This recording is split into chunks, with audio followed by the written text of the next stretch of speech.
Okay, so hi everyone. My name is Vishal and I do have more than 10 plus years of experience. Some of you have already know me and some of you who are joining me for the very first time. We have provided training on Snowflake, DBT and Matillion for more than 1,000 of professionals. I have been nominated as Snowflake Data Superhero in this 2025. Sachin is not able to join this session. I mean, he might be joining around 6 or 6:30. He is also 4 times Data Superhero. We have CloudLearningYard platform. So our main objective is like just to teach as many as folks. And we generally have this session for Snowflake, Matillion DBT. We run a boot camp. And yeah, that's it. This time we have decided that we're going to have these small sessions. And so that like we can pass on as much as informations to you guys, because I have seen in recent days, companies are expecting too many things from the candidate. If you're just going to learn Snowflake, that itself is not going to help you.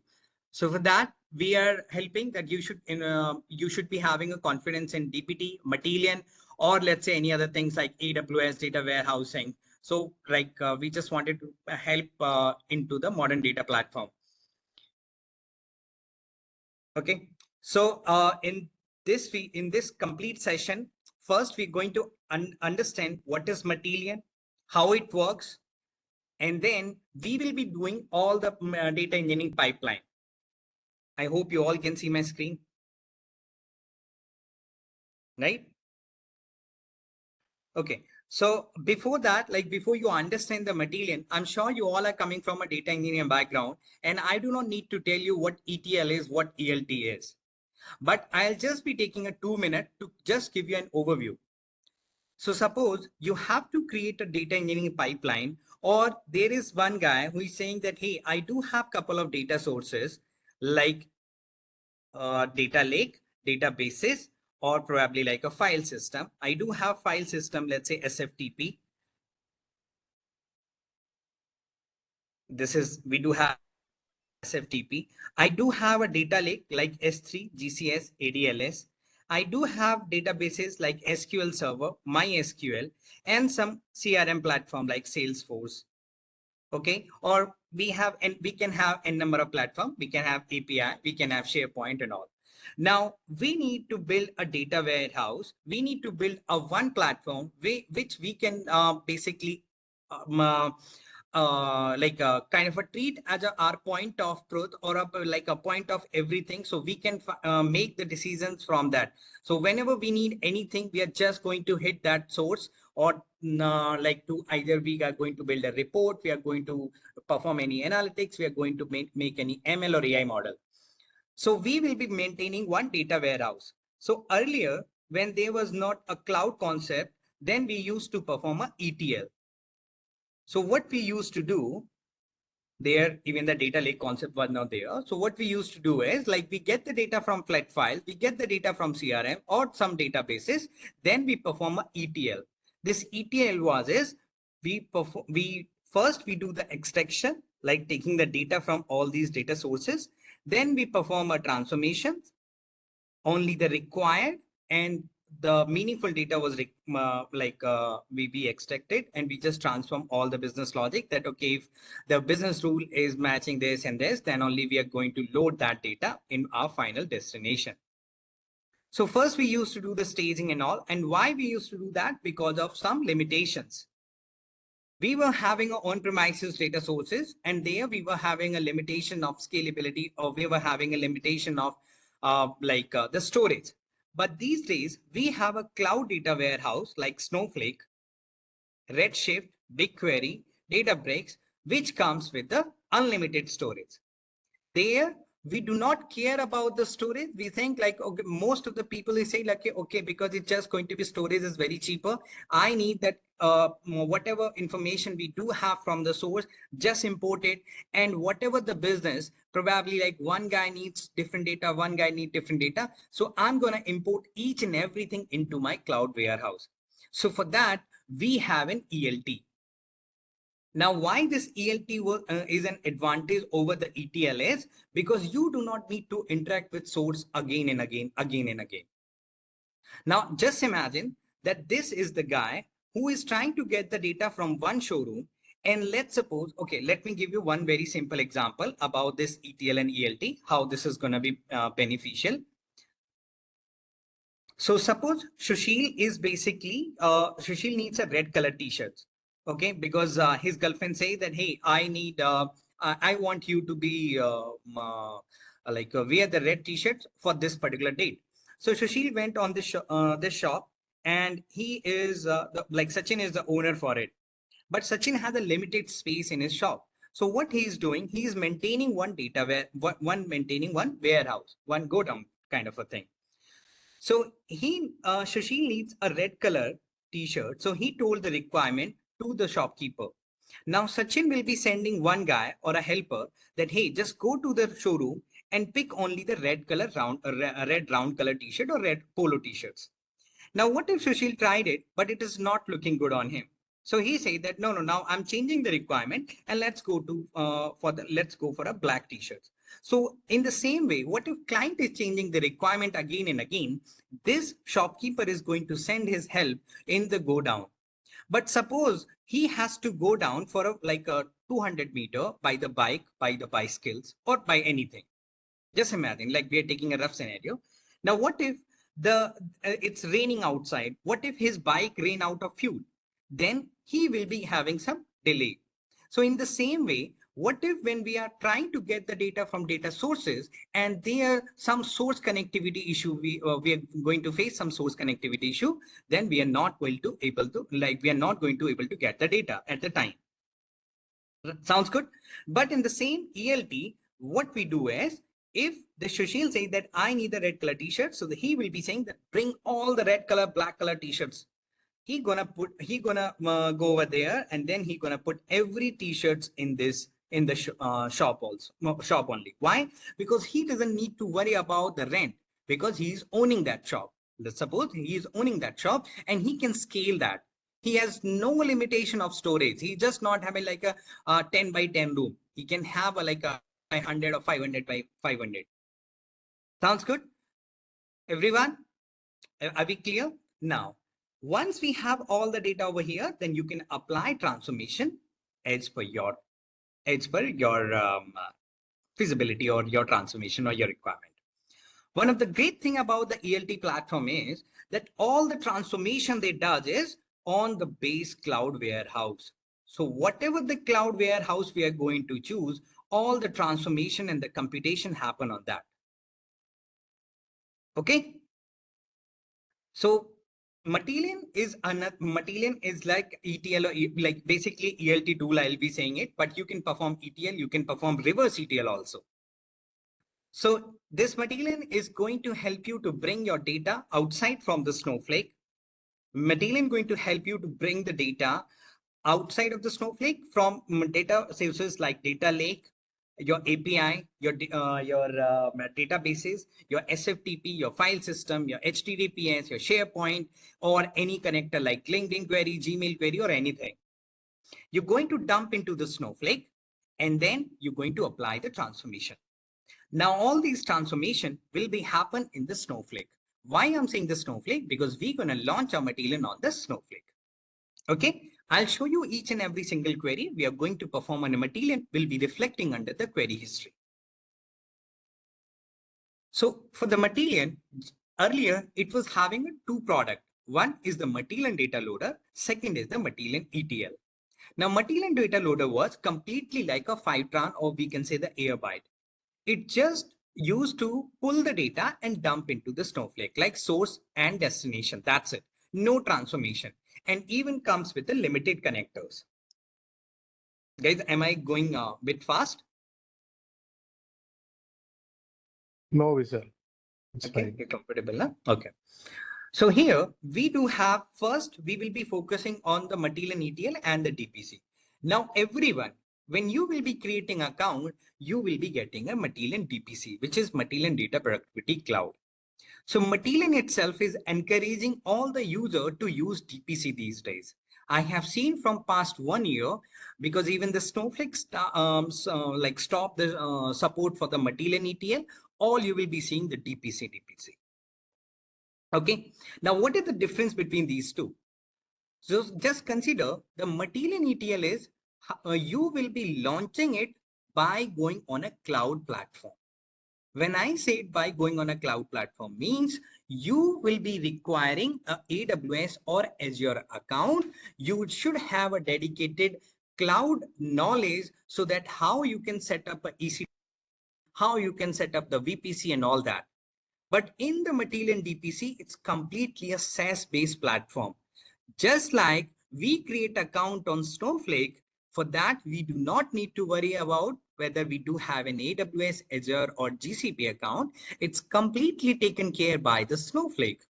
Similarly, in the Matillion DPC, it comes with the AI assistance. It is completely SaaS-based. However, it also allows you that you can have a hybrid option also. When I say the hybrid option means if you want to get some control from your side, like setting up your Git repository, setting up your agents, then you can do it. But suppose you are lazy like me, you just say that no, Matillion, you take care of everything. In fact, even my Git repo, then we're gonna give over here. But Vivek, let's say no, you want your dedicated GitHub repo. In your company, you say that this is my complete for this platform of for this project. This is my complete data, my complete Git repo. So for this, you will be creating a dedicated folder and all, and then you will be going under the Matillion DPC. You will be creating a hybrid agent, and there you will be setting up your Git account. Sounds good? Sounds good. Okay, now just focus on this line. Matillion feature a clean browser-faced interface and leverage push-down ELT, allowing all transformation to run directly within the data warehouse. So when I say that whenever you will be running any transformation, it will be executed on the cloud-based cloud data platform. If it is Snowflake, then Snowflake. If it is Redshift, then you will be seeing on Redshift and all that. Okay. Sounds good? Now, enough of theory, but before that, I just wanted to cover a few more things. What is Matillion? We have seen that, okay, this completely a cloud data warehouse platform, sorry, completely a ETL and ELT solutions built specifically and only for the cloud data warehouses. We cannot set it for SQL Server. We cannot set it for Oracle and all, but you can only set it for Snowflake or Redshift, BigQuery, Delta Lake on Databricks or Azure Synapse. Okay, why Matillion? So everyone, you might be like, especially Tuhin and let's say other people who are very senior, you must be having this questions all the time. Like whenever, if any person who just wanted to say that, hey, why shouldn't we go for Matillion? Why shouldn't we go for Alteryx? Then you should know that why exactly we are going for that. And there are 2 points. You have 2 eyes. Similarly, I'm saying specifically for Tuhin because I know he's an architect person. He's very senior person. But suppose if some of you like Mahmood, you are also an architect, then you will be looking for any tool from 2 point of view. One, from the architect point of view. Second, from a developer point of view. Act like an architect and just think how scalable we can have this how scalable system or how scalable pipeline we can design, how cost effective we do have, what is the speed and efficiency we do have, and what are the other AI capabilities we do have. This is what you will be looking from an architect point of view. But if Sushil is the data engineer who is going to work on that tool, then he must be looking for the connectors.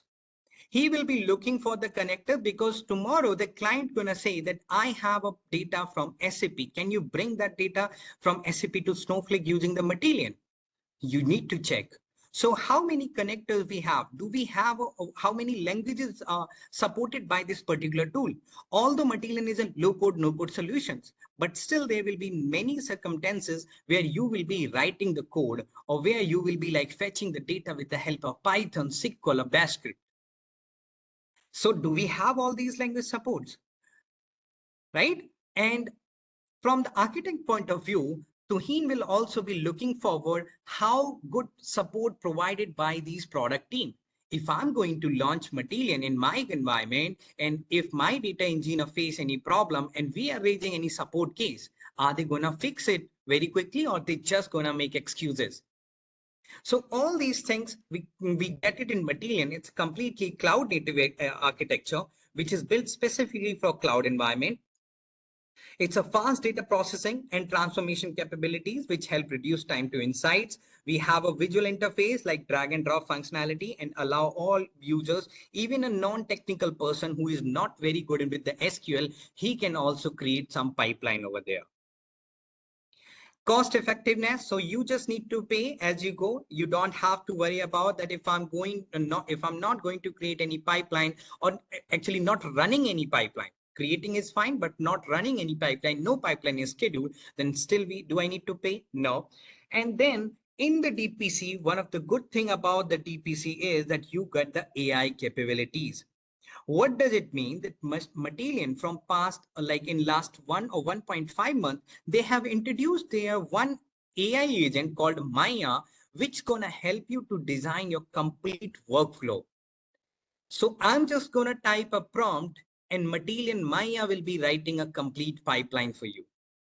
Okay, and it's support for multiple languages like SQL, Python, so that user can choose their preferred language. Now coming to the architecture, this is a high level architecture, but I will be showing the latest architecture of the Matillion DPC. This is kind of a Matillion ETL architecture we can consider, but this is majorly a Matillion DPC architecture. Now focus on this part here. We have the data sources. You have structure, semi-structured and unstructured. And there we can bring the load the data and all. Just 1 second, please.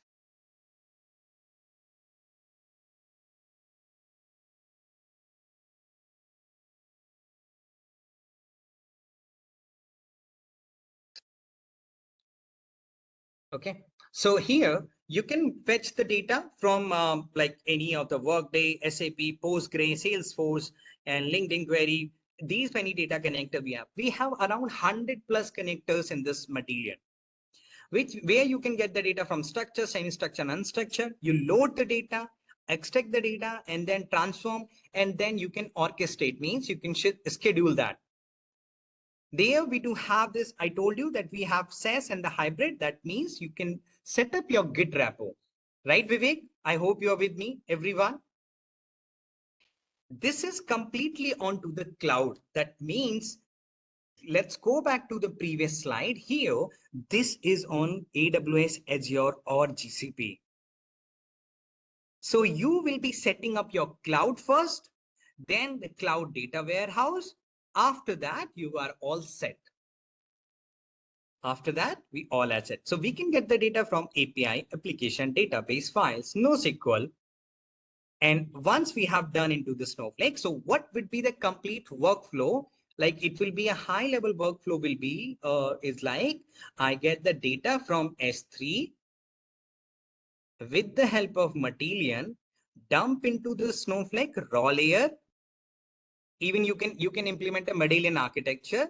Then you can dump into the silver layer or a cleaned layer. We can say it like a bronze layer. Oh, sorry, silver layer we can call it as, or a staging layer. And after that, you can dump into the final layer. There it will be like all aggregated. There also here you will be requiring a Matillion transformation job.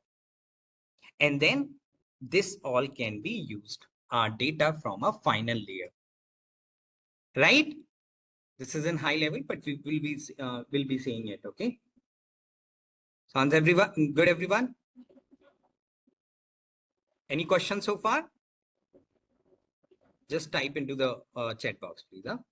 So Matillion is basically, we have already talked about it, so I'm not gonna focus on that much. And look at the main feature. It's a drag and drop, push down ELT technologies, live feedback validations.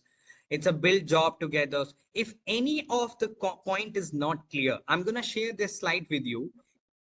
And we will be having this group active until you get comfortable. So at least 1 or 2 weeks, we're gonna have that active WhatsApp group. Go down with every page of this slide. And if you have any query, I'm here. Here we have 80, like it's saying 80 for the Matillion ETL, but it's a like 100 plus connector we do have here. If not, we can create own our connectors. Okay. It's give a in-client support. We have enterprise features such as you can even generate a documentations. It's very important. Vivek, you have created a Matillion workflow, okay, which is basically consists of 5 or 6 pipeline. You're fetching the data, you are applying multiple transformation. Now, how will you be basically gonna push it to the production? You're gonna ask your teammate to validate it, and then your manager is saying that, are we documenting it? Are we creating any documentation so that we can have this kind of a confidence that at the time of creation, we were applying these transformations. So in future, if client says that, okay, this is the wrong logic, so we can at least say that this is what we have applied as per your conversation, as per our conversation.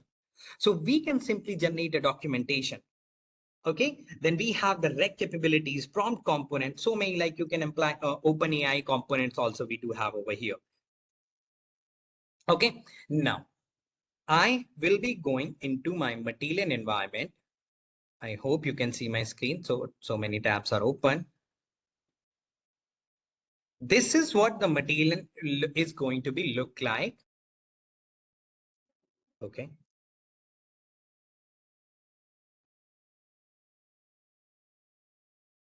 Okay.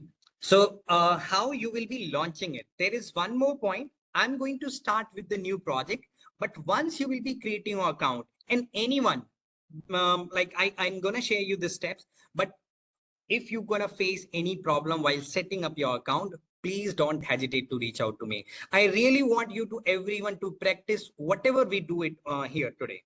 Okay.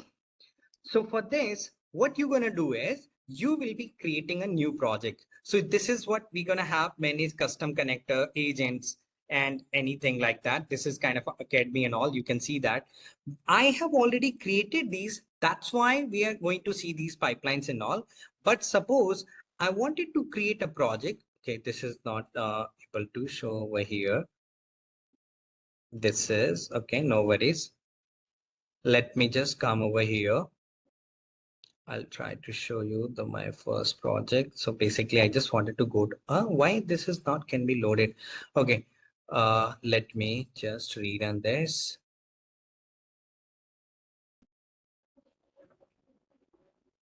And in the meantime, I'm logging into my Snowflake account also.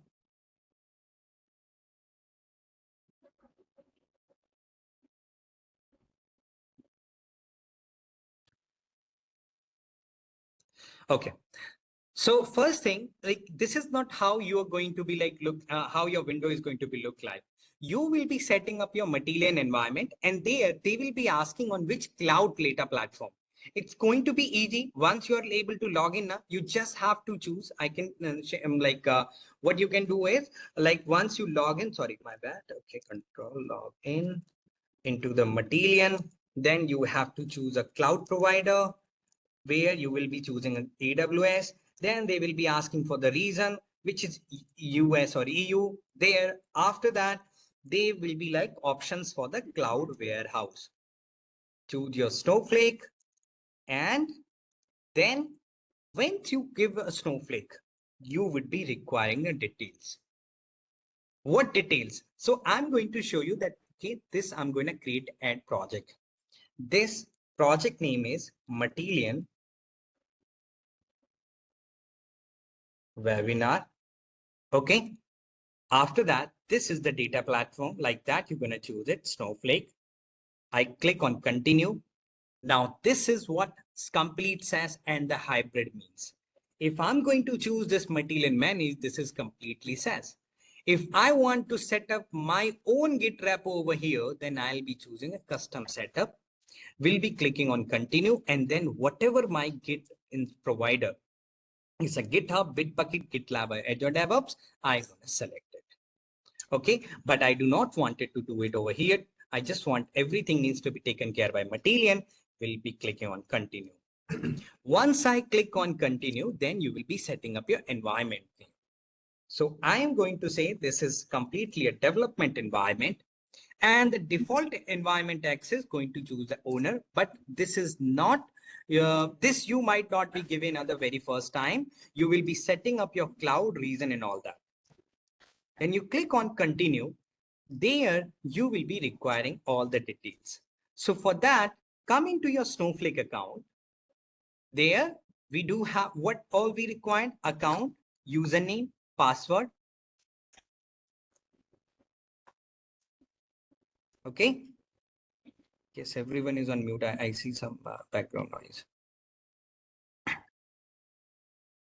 So there, the account, how we are going to get all these things? When you come into your Snowflake,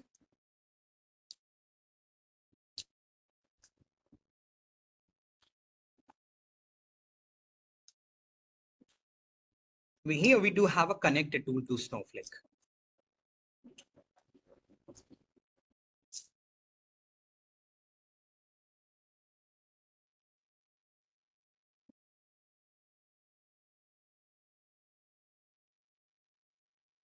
Okay, so we have a connected tool to Snowflake. You're going to click on that, and there we get this account identifier.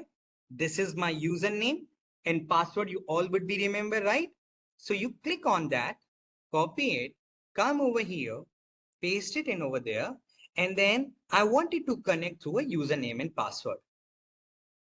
Now username is Snowman. It's already saved it, but password, this is my username Snowman. You're gonna copy it, and the password I just need to check it if I do remember or not.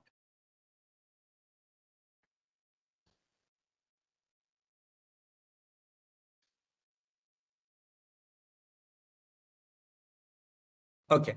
Now, ideally, every one of you remember it. We won't be having account admin role.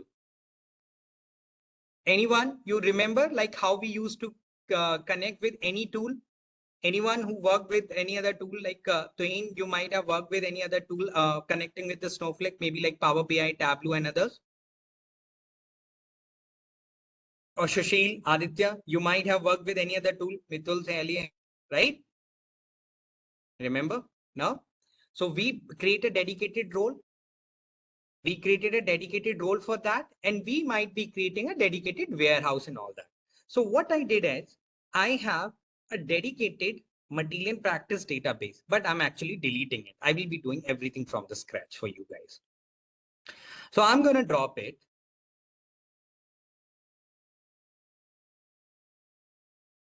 Now, but one thing, ideally, what we should do is we should create one dedicated Matillion role also.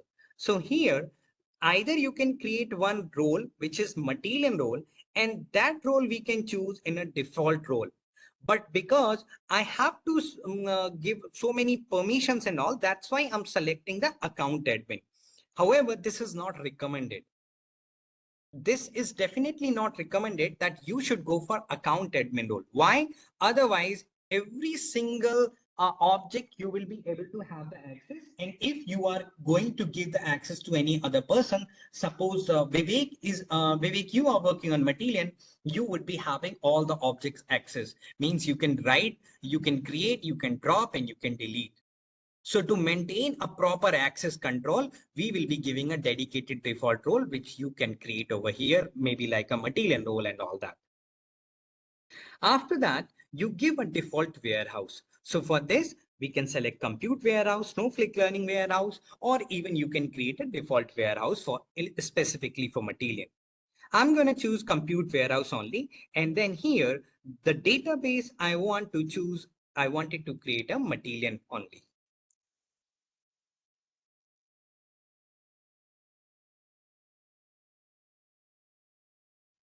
So this Matillion webinar we have created over here. Inside that, we will be creating a schema. I'm sure you all would be aware of it. Whenever we create any database in Snowflake, we get two schemas by default. One is information schema and second is the public. But I want to have a proper like a Matillion structure and all. So I'm going to have a raw layer. Okay. And then probably I can have another schema called silver layer.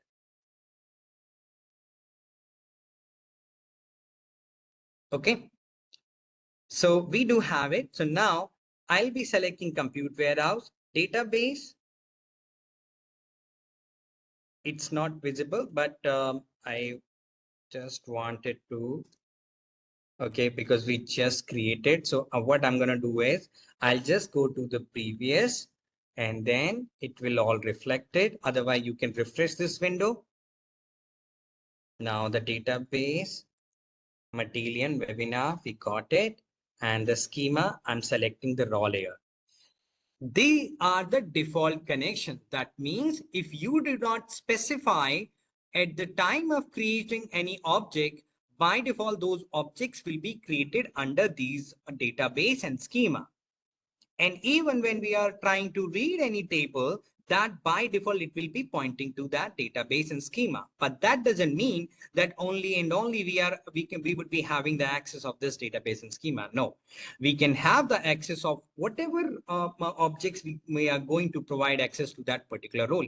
Here we are using account admin, which is having a complete environment access. So you can get the data from any database and you can write the data into any database. Now, when you created a project called Matillion Webinar, by default, you will be seeing these details: branches, environment, streaming, artifact, schedules, access, secret definitions, and in the more, you will be giving a cloud credentials, OAuth, and networking policies. Now here, in the Git, we see normally the main branch. That is the default main branch for your Git. But if you want to create any dedicated branch, suppose I wanted a branch name called dev to him, so that he will be having all the access he will be creating under there, and then we can merge those changes from dev to him to main. So as a developer, we will be creating a dedicated developer branches, and in the main branch as an admin, I will be merging their changes. Are we good so far? Now, all the development we will be doing into the branches. So if I'm going under the dev to him branch, then here I will be seeing the canvas. So this is going to be my playground. This is going to be my complete area where I will be designing my pipelines.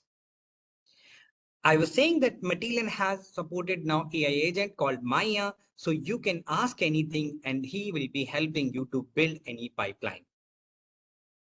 Now, if you will look at it and right click onto the plus icon, there it is asking for two things: orchestration and transformation pipeline. So what is the difference between these two? Let's go back to the PPT. In the Matillion, you are having a two major pipeline.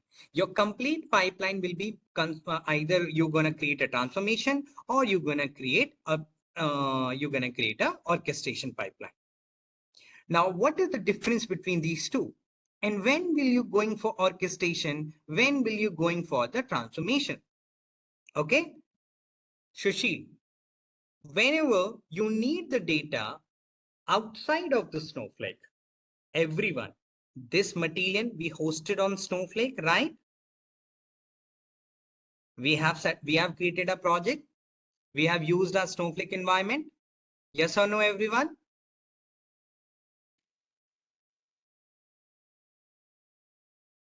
अरे मजा आ रहा है या सो रहे हो? Are you enjoying the session so far or no? Yes, Vishal. Okay, thank you. Okay, so what basically, suppose I need the data outside of the Snowflake. So whenever we need a data outside of the Snowflake, or in simple word of ELT, we will be performing E and L. So we need to perform E and L, then we will be going for orchestration pipeline. Okay, Mahmood, you are going to plan to cook biryani today. So for the biryani, you would be requiring the ingredient meats and rice. That is not in your house as of now. You will be going to Walmart store. You are going to purchase from there, and then you will be putting in your kitchen. Then only you and your partner is going to cook biryani. For that, you're gonna cut the vegetables, you're gonna clean it, you're gonna start your steam or like oven and all that thing, and then you're gonna like completely ready your biryani, right, Mahmood? This is what you're gonna do. Don't tell me that you are a vegetarian. So I mean, otherwise I can just change that recipe to cake. Okay. So here, so whenever we need the data outside of the Snowflake, any data sources like S3, SQL, MySQL, Oracle, Salesforce, SharePoint, or API, this data reside outside of my Snowflake. So I'll be going for orchestration job. E and the L will be taken care by orchestration, but whenever we want to perform a data cleansing, the data which already exists into my Snowflake, and then I wanted to perform cleaning, then I will be going for transformation. Are we clear? Are we clear? Okay, so now Mithul, you let me know if I do have this data. I have dedicatedly created a Matillion webinar database. But what if I wanted to take the data from the Snowflake Learning DB, or probably let's say I do have the Snowflake sample data, and there I wanted to make some operation on this customer or this product or nation table. I wanted to combine these two tables, wanted to clean some data, then will I be using a transformation or orchestration?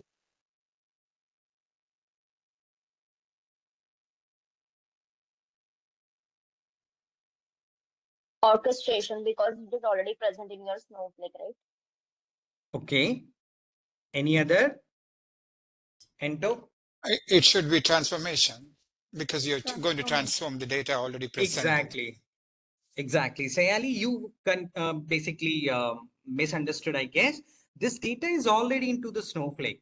When data is already into the Snowflake and I wanted to apply any transformation such as flattening the data, converting JSON XML into the readable format, creating any new column, changing the data type, joining, union, rank, where, filter, group by, having, rank, aggregation, and case when condition, if or what, or creating multiple tables.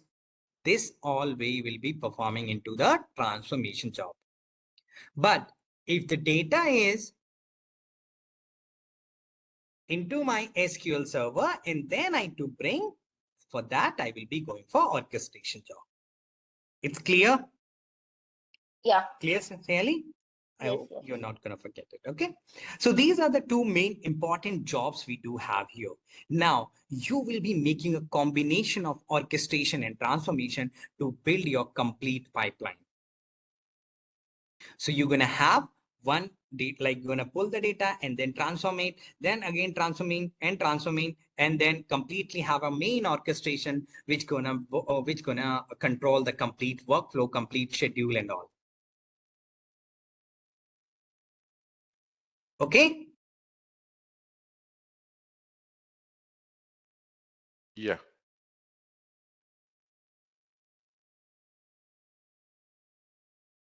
So now the next thing is the environment. So this is the environment we will be configuring it just like we have configured it. Then next we have a variables and scheduler and task history. Every single pipeline tool or ETL tool, or let's say like a data platform, is incomplete until we do not have the variables or we cannot parameterize that. Okay. Every single platform, we need a variables, we need parameters, because we wanted to automate it. Every time we are not just going to like change the values, like just suppose one scenario. Let's take one example. Tuhin, today you are connecting my Oracle and you are basically dumping the data into the Snowflake. And then because this is the dev pipeline, you are initially developing this and it's in development phase. So you will be going for the dev database now. And probably let's say dev database, right? Everyone, first we will be focusing on to the dev database. Directly we cannot build a pipeline and which is pointing to the production until unless we do the all the validations, quality checks, right? Correct. Now, suppose you have 10 pipelines. And you are pointing that, hey, everywhere you are writing a dev database, dev database, dev database. Now you wanted to push it to the production. Is it feasible for you that you're going to change all these 10 places to dev to prod database, prod database, prod database? Does it really make sense?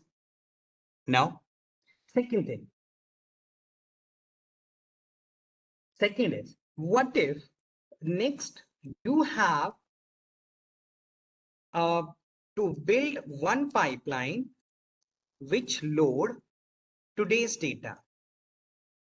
That means if we are getting the file in this folder, customer in this format, 2025-08-16.csv.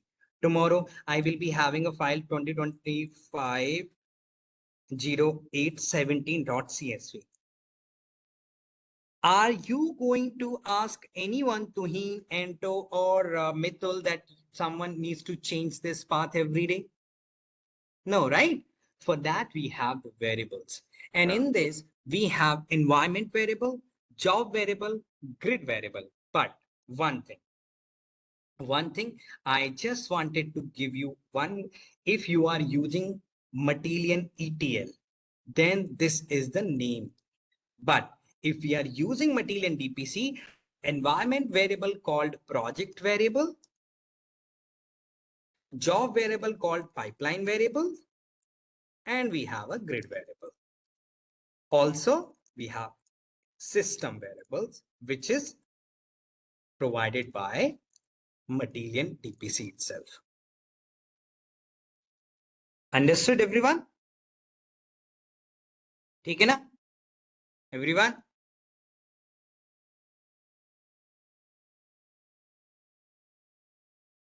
Okay. Now, we can use these project variable, pipeline variable to automate or to parameterize this complete workflow. I will be first focusing on this part because this is something which I have seen that many people do not get the clarity about it. Okay. And then scheduler and task history, so that whatever pipeline you are scheduling, you will be getting some complete information. Okay. So let's just start with the Matillion. So just in high level, that we have these many connectors. You can get the data from FTP, Gmail, MariaDB, SQL Server, ServiceNow, Stripe, SurveyMonkey, SAP, Oracle, and Outlook, Instagram, IMAP, DB2, Box, HTTP, HTTPS, HubSpot, LinkedIn, and whatnot. These are all the part of Sally. Which job, which pipeline, or where you will be seeing into orchestration or into the transformation?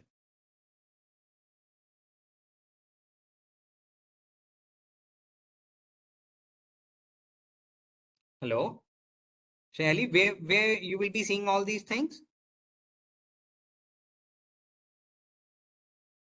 Any other? Exactly. Yes, into the orchestration. Yeah. Okay. And then you will be seeing all these into the transformation, like getting data, joins, creating views, and all this is write, test, and these are the transformations like aggregate, calculator, convert type, detection, distinct, first class, flatten, map value, rank, rename, SQL, split field, and whatnot. Okay, so let's create a very first pipeline.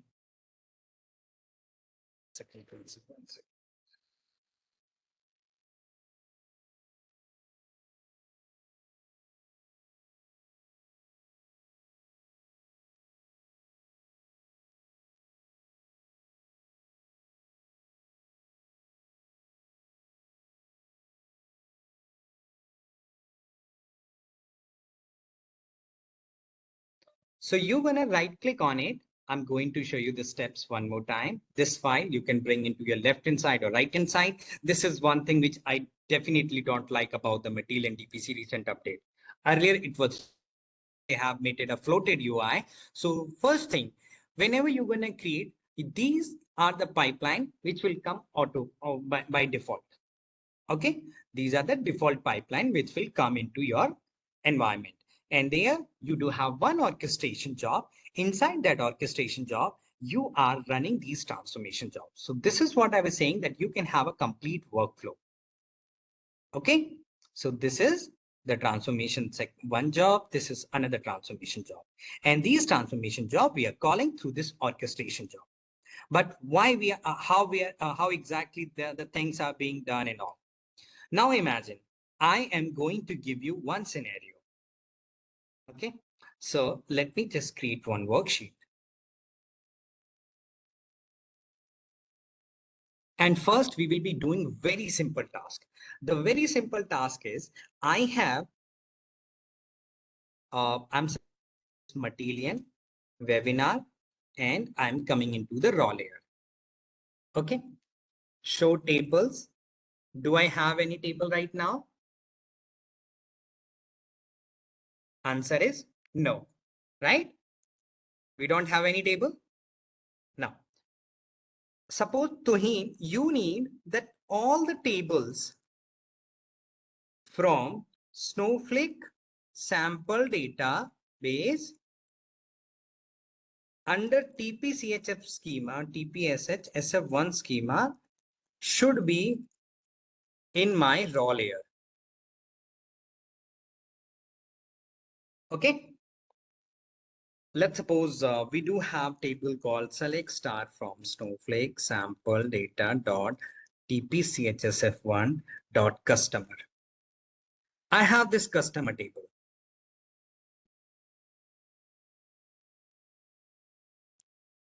I wanted to create this customer table in my raw layer. How you will be doing it into the Snowflake?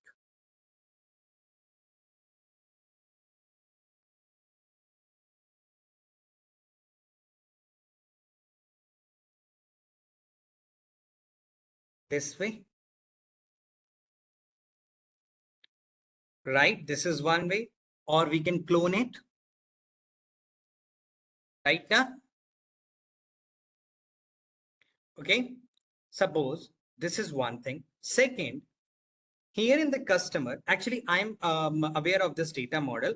And Tuhin, once you're going to open this now, you will be able to understand it because you are a champion in this.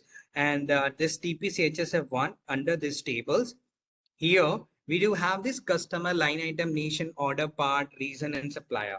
So this customer is connected with nation, nation is connected with reason, means we do have a customer nation key in customer, which is will be connected to nation and the reason, and then we can connect with the orders and all that.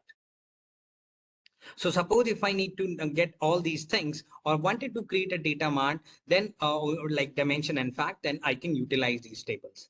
But my task will be just first, I'm going to create this customer table. Second is in this customer, you see the nation keys over here. You see the nation key here, but in the nation, you will be seeing the nation name. Select star from.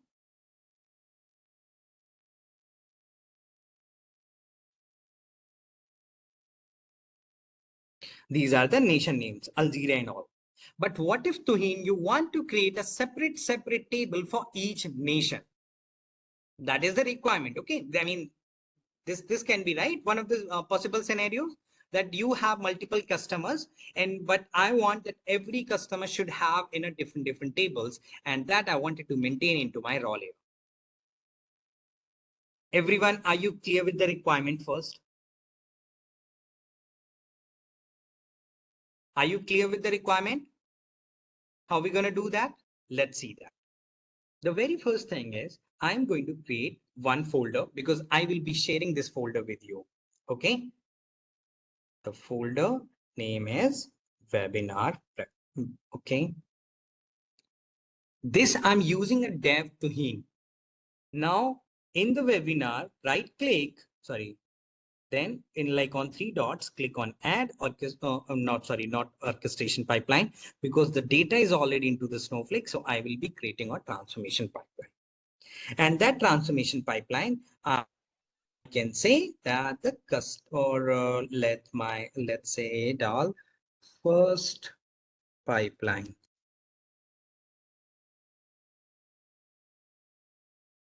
Okay, now here, there, this right click. Let me just take you a very quick overview on the UI side. There, This is where you will be seeing all the components which I was showing you over here. These all components you will be seeing by this plus icon. This expression tab is for variables. This is the canvas where you will be dropping all the components and then connecting to make a workflow. This files is basically to show you how many pipelines you do have.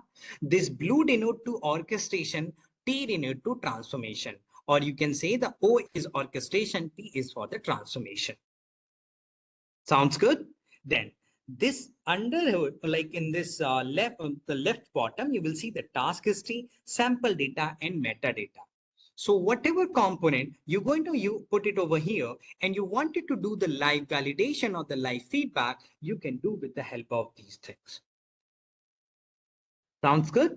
Then next, whenever you are working as a developer and you are done with your changes, now you want to push your changes in your main branch. For that, you see this icon, the bell icon. This bell icon is having a red dot. That means there is uncommitted changes.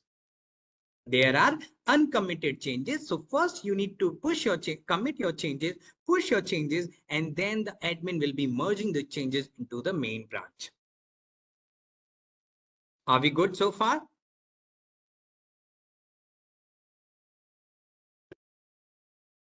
Everyone?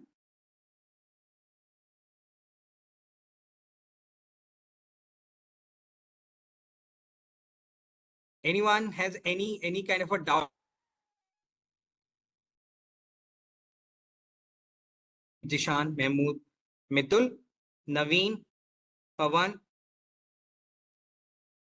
Vignesh, Yashwant. All good now?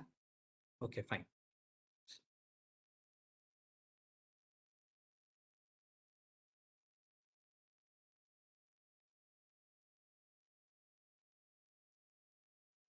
I'm just going to do the stop annotations. Now, you look at this one. Only this first focus on this one. Can I simply say, this is my output, this is my input, right? This is my input, or I'm reading the data from here and there I'm writing the data here. Can I rephrase like that? This is just a SQL statement. However, if you will closely look at it, I'm first reading the data from here and writing the data over there. So reading the data means I'm reading the entire columns. So majorly, this is my table read. So in the Matillion, you have a component called category wise a read. So this read means the input. This read means the input. 99% of the time, you will be using this table input. What does it mean? From which table you want to read? Here is the customer table. So that's why you will be choosing this table input. Okay. Now this table input, where from you want to do, you read this data. So by default, it's a Matillion, but this data is coming from Snowflake sample data. You change the connection. The schema is nothing but a TP-CHSF1 and the target table is customer. Fine, everyone? Till this point, are we good? And then the column name. Aditya, you write select star. That means we're going to take all the columns. This is what select star means. And then you will scroll here and click on save.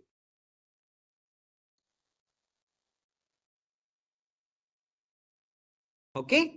Now, if you will scroll down, there is one property called time offset that used for time travel. So if you want to take the data to get the if you want to get the data, probably let's say 10 minutes earlier or 20 minutes earlier or 30 minutes earlier, then we can use the time offset. Okay, Sushil, are you good?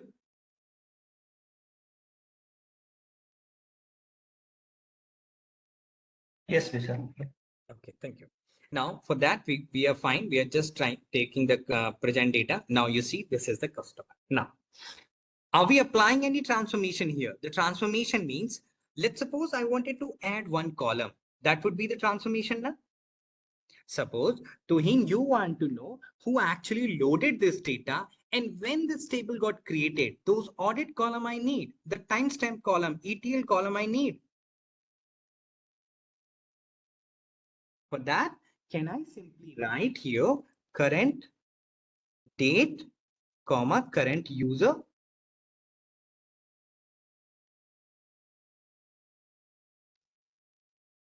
Okay, so I can simply write it and then run it.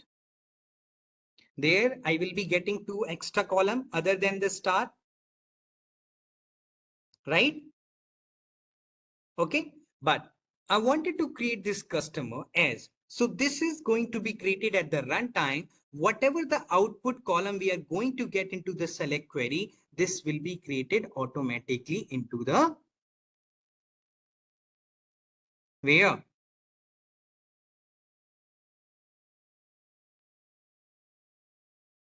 Into the customer table.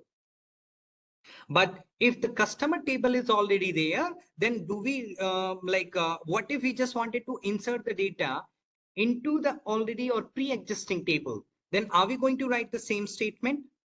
Answer is no. We must be writing an insert into customer and select star, right now. So here into this Matillion, because I want these 2 extra column, and these 2 extra column needs to be created into the Matillion. And for that, to create any new column, remember this sentence. In transformation job, Matillion transformation job, one of the most commonly used transformation is calculator. Here you will be using this plus icon, come under the transformation, or otherwise you see the third option, which is calculator. That calculator is mostly used component in Matillion pipeline. You put it into this calculator here, and then in here in the calculation, we're gonna add a current user, and there the expression is nothing but our current user function we can use. Similarly, I wanted to have it like ETL load time. This is basically not current user. Sorry, my bad. My bad. Okay, what happened? It's got deleted. Okay, sorry.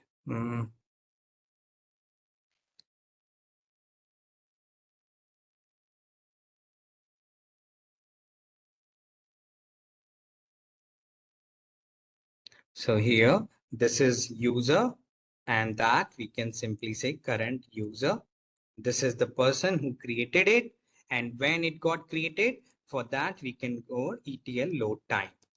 And the ETL load time is nothing but a current time, current date, or you can simply say current timestamp.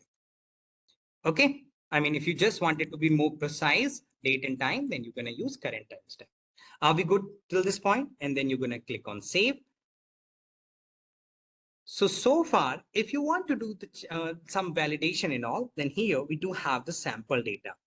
How many record we do have? You're going to click on the total record. It's a 150K. If you want to check the sample, then you can look into over here.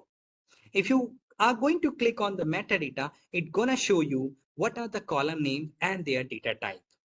Once you click onto the calculator, we have added 2 more columns, and then you can check their data type and all.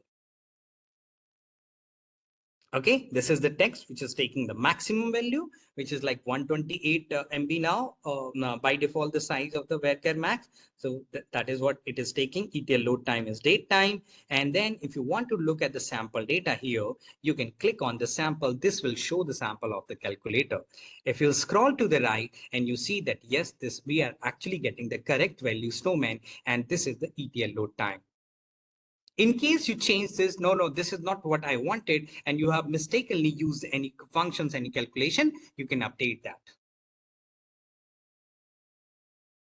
Sounds good? Now, I wanted to create a table at the runtime, so we'll be going into the write, and there we do have this rewrite table options. This rewrite table option, table update and table output, we have 4 options to write the data. Understand the major difference. The rewrite table, if I do not have any idea about my input, I do not have any idea about my input. It can have 5 record. It can have 5 columns. It can have 100 columns. It can have any number of data types. All like I need is every time my pipeline is getting created, my pipeline is running, it should create a table at the runtime. So whenever I do have any kind of this requirement, I will be going for table, rewrite table. Okay, just like create or replace table edge. This is a C task. But I do have already an existing table and I want to insert the data, then I will be going for table output. Then I will be going for table output. And the table update is for upsert operations, the merge operations. Okay, I do not need append. I do not need the full load. All I need is the new record should be inserted and the previous record should be updated. For that, we will be going for table update. I'm repeating one more time. If you just need to create or replace table every time, then the rewrite table. If you want to insert or append new records, then table output in the existing table. If you want to perform upsert like a merge, insert, update, then you will be going for table update. And in the end, if you want to create a view, then you will be going for create view. Okay, sounds good? Now, so in that, I will be going for add component. Click on the right here. This, I'm going to write a rewrite table there. And this rewrite table, I will be creating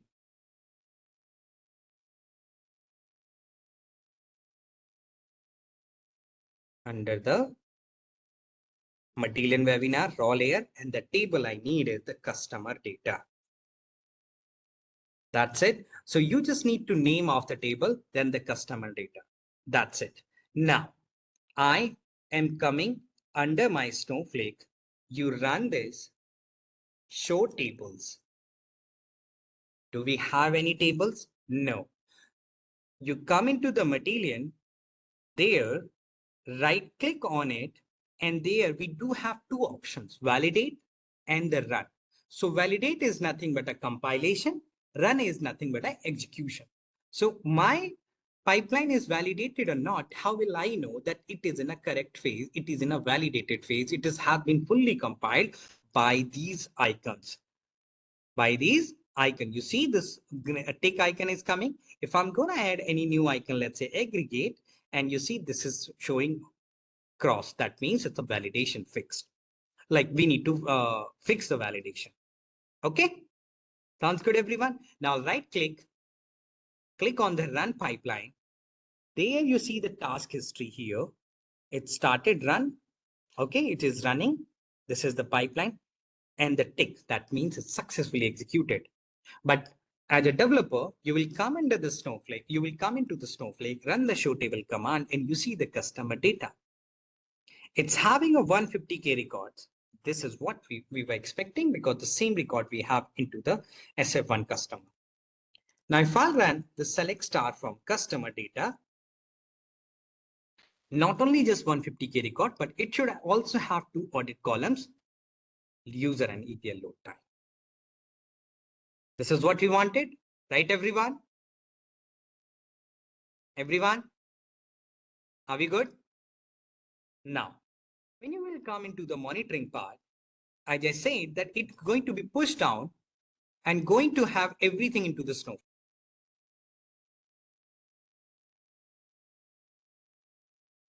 So here you just click on it, user snowman, because we have given a user over the same user. If you have created a different user, you could have simply select to the all.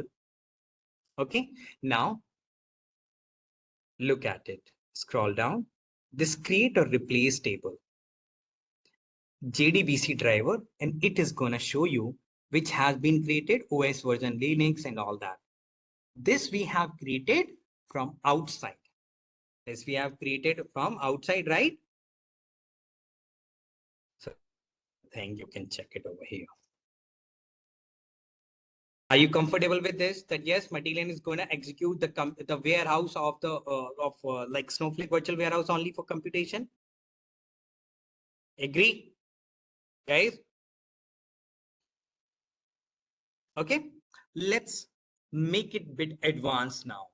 I wanted to create a customer table, but for every single nation, there should be a different tables. How will I create a different tables? If I have to create it into the Snowflake. Any idea, anyone? If I have to create the customer nation table, like you see here, there is a nation.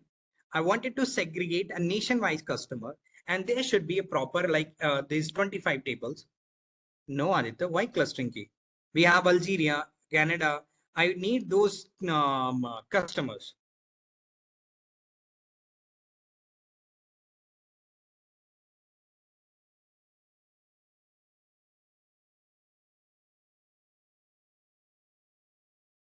Anyone?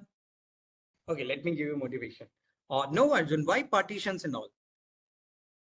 Exactly, Nisha. This is join two tables. Yep, no list tag and all. See, you have the data in two tables. Understand this. In the nation, you have a nation name, but in the customer, you have keys only. From keys, we cannot identify that this needs to be go for a Argentina, India, Indonesia, and all that. Right? You agree or not? So I'll click on it. Click on a new pipeline called transformation. This is going to be a nation pipeline. But first, we will be making a progress by going to a hard-coded values. Then we will be making it a parameterized. Okay, I will be creating a one pipeline only to create all those 25 tables. Okay, so first thing, I'm quickly taking this table input. And this is what we are setting up. Snowflake sample data, because the data is coming from where? This DPC HSF1. Your first table is nothing but a customer. You take all the columns.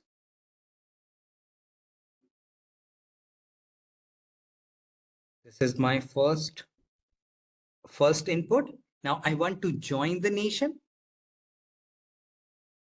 Everyone.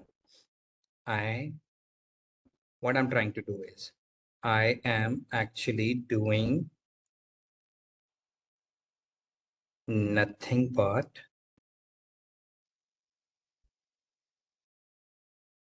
see inner join and on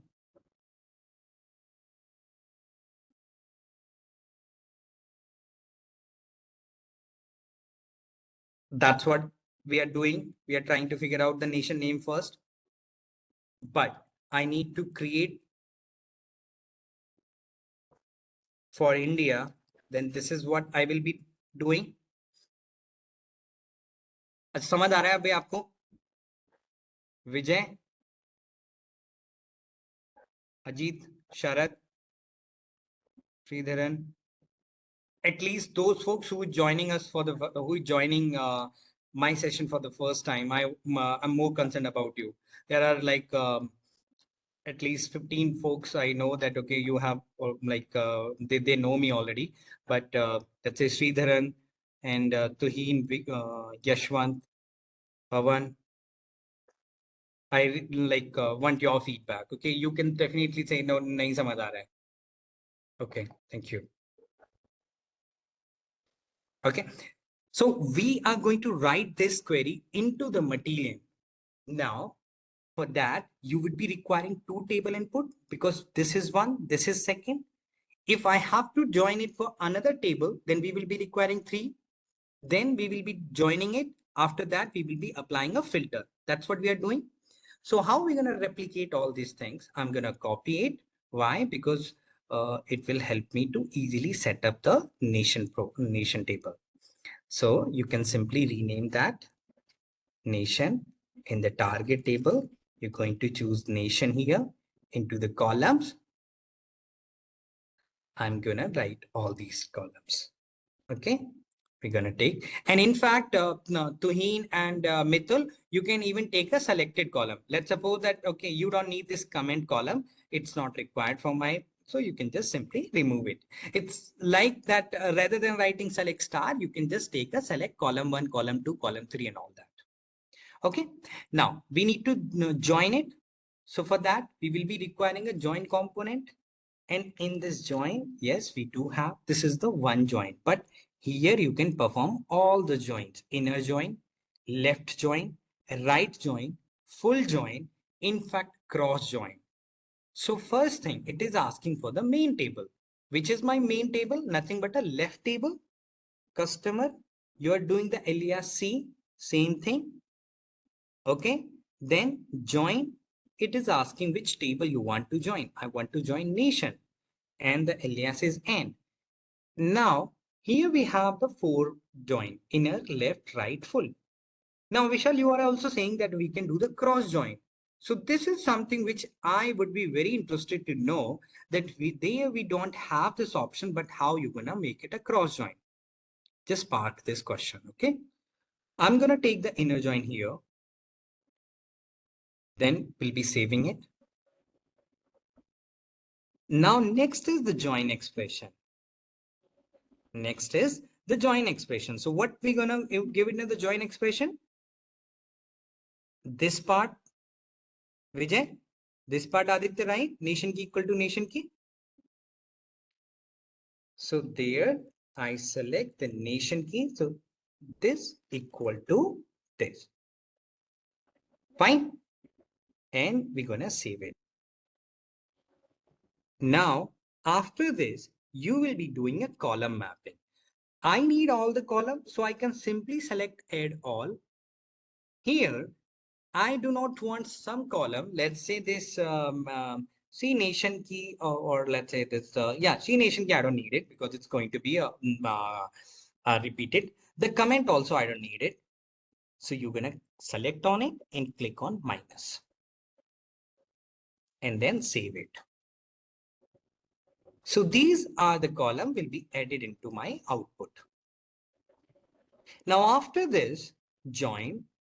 Do I need any other thing? Yes, I am applying one filter also. For this, I do have a component called filter. So there I can connect it. And this filter condition is and name is equal to, you can set the comparator, which is equal to less than equal to greater than equal to, or like, I like, sim like, and here the not also we do have. So you can apply all kind of filters. There n name is equal to India. I'm going to save it. Now, Mithul, how will you doing a live feedback or live validation? First thing, you as a developer are not just going to, not sorry, as a data engineer, as a data architect, not directly going to load the data now. If I'm doing an inner join, my customer table is having a 150K record. Okay. My nation is having a 25 record. When I'm joining it and I'm doing an inner join, it should not be exploding, should not be more than this customer now. Otherwise, this nation is having any duplicate value. This is one check we have done. Right now, you're applying a filter on the India. If it is actually working, then this filter should have a very less record from this join component. If you do click on the filter record, it is having a 6,000 something record. Are we good, everyone? And you can even click on sample to check that this all should have a India. You can download this sample and then you can do your validation. This is like 25 record. The max you can have a 1000 record in your sample record. Okay. Till this point, we are fine, everyone. Now I'll go into the rewrite table. Why? Because I want to have a table called India customer specifically for the customers who belongs to India nation. And there in this rewrite table, can I just simply write India customer name? and I'm going to run this. Okay. Now, when I run it, this will be like tick because I know this is gonna be work. It completed successfully. And here, if you will run a command show tables, I should have two tables. One is customer data and India customer. Okay. Now, how will be creating, or you will be creating a one pipeline to have all the 25 nation data? कैसे करेंगे आप? Variable, perfect, Mithun. Any guys, anything else? Ento, Arjun, Dimple, Vivek bhai, dynamic variable, Sridharan, no, Sharad. Okay, take care. I tell you. Okay, see, let's go with the very basic one. Okay, Abhi, what we need? Do I need to change this part?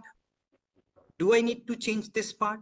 Or do I need to change this part? Answer is no. These are going to be 3 static for all our 25 tables. Right now, these are going to be static. What is going to be changed? Only this filter condition. And the second is the rewrite table. Inside the rewrite table, I am going to give a name, like give a name is India customer, that part. So only 2 things I need to be update from a variable. One is the filter, second is the rewrite. So look at it. First thing, I am gonna create one variable, and this pipeline means it will be only and only applied to this particular pipeline. If you want to use into the first pipeline, then you have to create a project variable. Means you want to create a variable, you want to use that variable across multiple pipeline. Then the project variable is the choice. If you want a specific pipeline variable, like a variable only for that particular job, you will be going for pipeline variable. You're going to click on the add, and I'm going to create a pipeline variable. What is the name, or like data type, text, number, grid? I want text only. Click on next. The variable name, I'm going to keep it. Okay, let me just clean it. It is, the variable name is nothing but a VJ, or let's say it's a country name. Okay, I'm going to have a country name, and the default country name, default value we have to put, I'm putting it over here, is Uganda. Okay, now one more important questions. If you gonna ever appear for Matillion interview questions, they're gonna check about the visibility and the behavior. They're gonna ask about it. So visibility, the public means any other pipeline can update this variable. Okay, variables value can be set or returned within the pipeline itself and set when called from another pipeline also. If I want to run this pipeline by any other pipeline and I want to update the value of this variable, then it needs to be set as a public. But I need, no, it should not be set or reset or change the value by any other pipeline, then it should be private. Okay, next is the behavior. Shared and the copied behavior act like a local or global variable. It act like a local or global variable. So let's just go for it. I set it as a Uganda here. Now I have to use this variable there and there. But before that, we need to iterate the value of it. Okay, so here in the filter, I am going to use this filter condition, but there I want to use a variable. In Matillion, to use a variable, we need to use dollar command, curly bracket. As soon as you put a curly bracket, you see the pipeline and the system variable start appearing for you. You're going to select, this is the pipeline variable I need. I'm going to copy it, and then you're going to save it. Now in the next rewrite table, because the table name should be unique and it should be iterated. It should be like all the time. It should be like Algeria customer, Uganda customer, India customer, like that. So this part should be nothing but my variable, right? Right, Tuhin, right, Mithul? Can I just replace this part with the variable so that it will be created? It will be replaced by that. These are the two changes I will be making to make it dynamic. But the most important part is how will I pass the variable value in it, right? That is one pending. So for this, we will be creating whenever we wanted to iterate, loop, or pass any values to any variable, we have to go for orchestration or orchestration job. Okay, so orchestration is not just for getting a data from outside. It will be used for looping. It will use for if else conditions, scheduling, and like a conditional statement. You want to perform all these things. This will be done by the orchestration. Those who are coming from the ADF or SSIS background, there we have a one thing called control flow and data flow. So control flow is act like orchestration and data flow is nothing like a transformation. So I will be creating a one orchestration pipeline here. And this orchestration pipeline is, we can say that country wise table, something like that. And I'm going to click on add. Now, when I'm going to click on add, so this will always start with the start button, means here. Okay. Now I will be having one more pipeline variable. This here, I'm going to set only the country. This time I'm just putting a country. There I put a country name. And here the default value A, B, C, D I'm putting over here. Because there I will be updating the value. Now, you tell me first thing. There it can be one thing that you have four nations. Then Aditya, we can simply do a fixed variable, like we can just update all those four value, five value and all. Okay, like if I have to iterate to the fixed time, then I can do it for 4 or 5 times now. Right, everyone? But what if I don't know about the values? I know that this is the table, and from this table, I will be having all the data. I will be having all the data. The data will be populated. All the values will be populated from this table.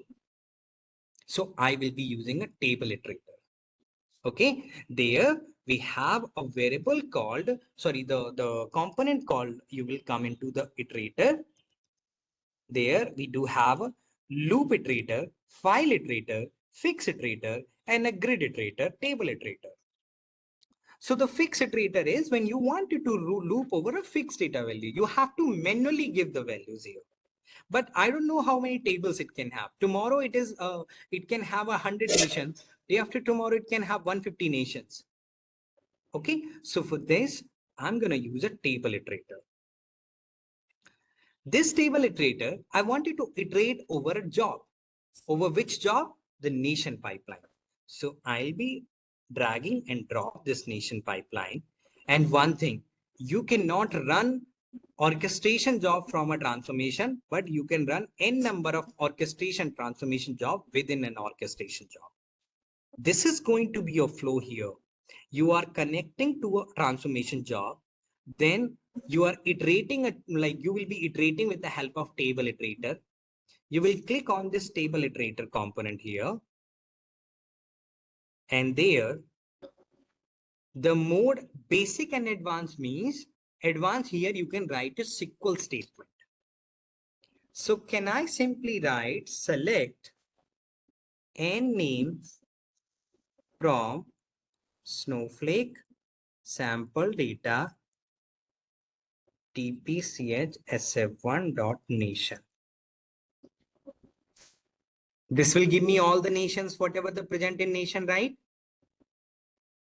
Then the column mapping is n name will be coming from output. In which variable I wanted to copy? The country. Okay, so all the value from the nation will now go into the country. But is it gonna do or like my job? Let's run this one step. If I'm gonna run this pipeline, it will break. Vishal, can we do a distinct name? Yeah, to distinct, we can definitely will do it, but because we just have a 25 record, that's why I just wrote it here. But you can write any query over here. Okay. Vishal, why we created the orchestration job here? Actually, why can't we do transformation? You cannot iterate transformation job. We are iterating 25 times. We are iterating how many nations we do have. For that, we cannot create it. Otherwise, you will be manually passing all the values of the variable values and will be updating for every single run. We wanted to update these variables value. You getting my point, Vivek? Yeah, so you mean to say that we want to use an iterator, so we need to create a orchestration job. Exactly. Any flow, any conditional statement that you will be doing into the orchestration job. Now look at it into the task. This have created one like it's running 25 times, but it is actually not doing anything. If you will look at it now, there is no record has been copied. This has been completed. However, if you will run the show tables, there is a Uganda customer, but there will be like 0 record because there was no nation called Uganda. So you might be thinking that Vishal, we have used the iterator. We have passed the values here, but why we cannot see any tables? The main thing is you have updated your variable inside this orchestration. But from there, we need to pass the input into this nation pipeline. And to pass it, we have to click on this transformation job and you see the set scalar variable. You're going to click on it. In the scalar variable, in the transformation job, we created a call country name variable that will be updated by country name. This is very important. If you have any confusion why I did that, please ask again. I'm going to repeat it. The very first thing what I'm doing is I'm storing all the distinct, or you can say all the nation here, all the nation name into one variable. That variable I do have into my orchestration job. You can think that this variable is outside of your CTE. Now you wanted to run your subquery, and for that subquery, you will be passing from main table to your subquery.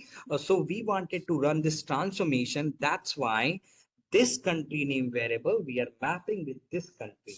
So every time it's gonna update, it's gonna set one country name, it will pass to this country name, and for that country name, it will come over here and will be created a table. Let's look at over here now the complete run. So when I do a run pipeline, it starts running. Now look at it here. Look at the pipeline. Very first thing, okay, what should I, let me just look at over here. So the very first thing it created, it ran rewrite table success 5925 record, for which it's not showing the name. Okay, let's look at it. The another one, it shows 5975 records. Now the third one, it shows 599 record, means it is creating a different tables for the different nations. We have a 25 iterations, so we should have, right now we have 3 tables now. What I'm doing is drop table Uganda customer, because there is no Uganda nation. Now, when I'm going to run this show tables, I should have 27 tables after this pipeline got completed successfully. So let's just wait until this mark as a until this as checked as a yes. Vishal, just a question. So in the nation pipeline, it's one pipeline, and the country-wise table, this is one pipeline, right? So whenever we are saying we are right-clicking and running this pipeline, so is it going and calling the nation pipeline as well? Exactly. This is what Arjun I did now.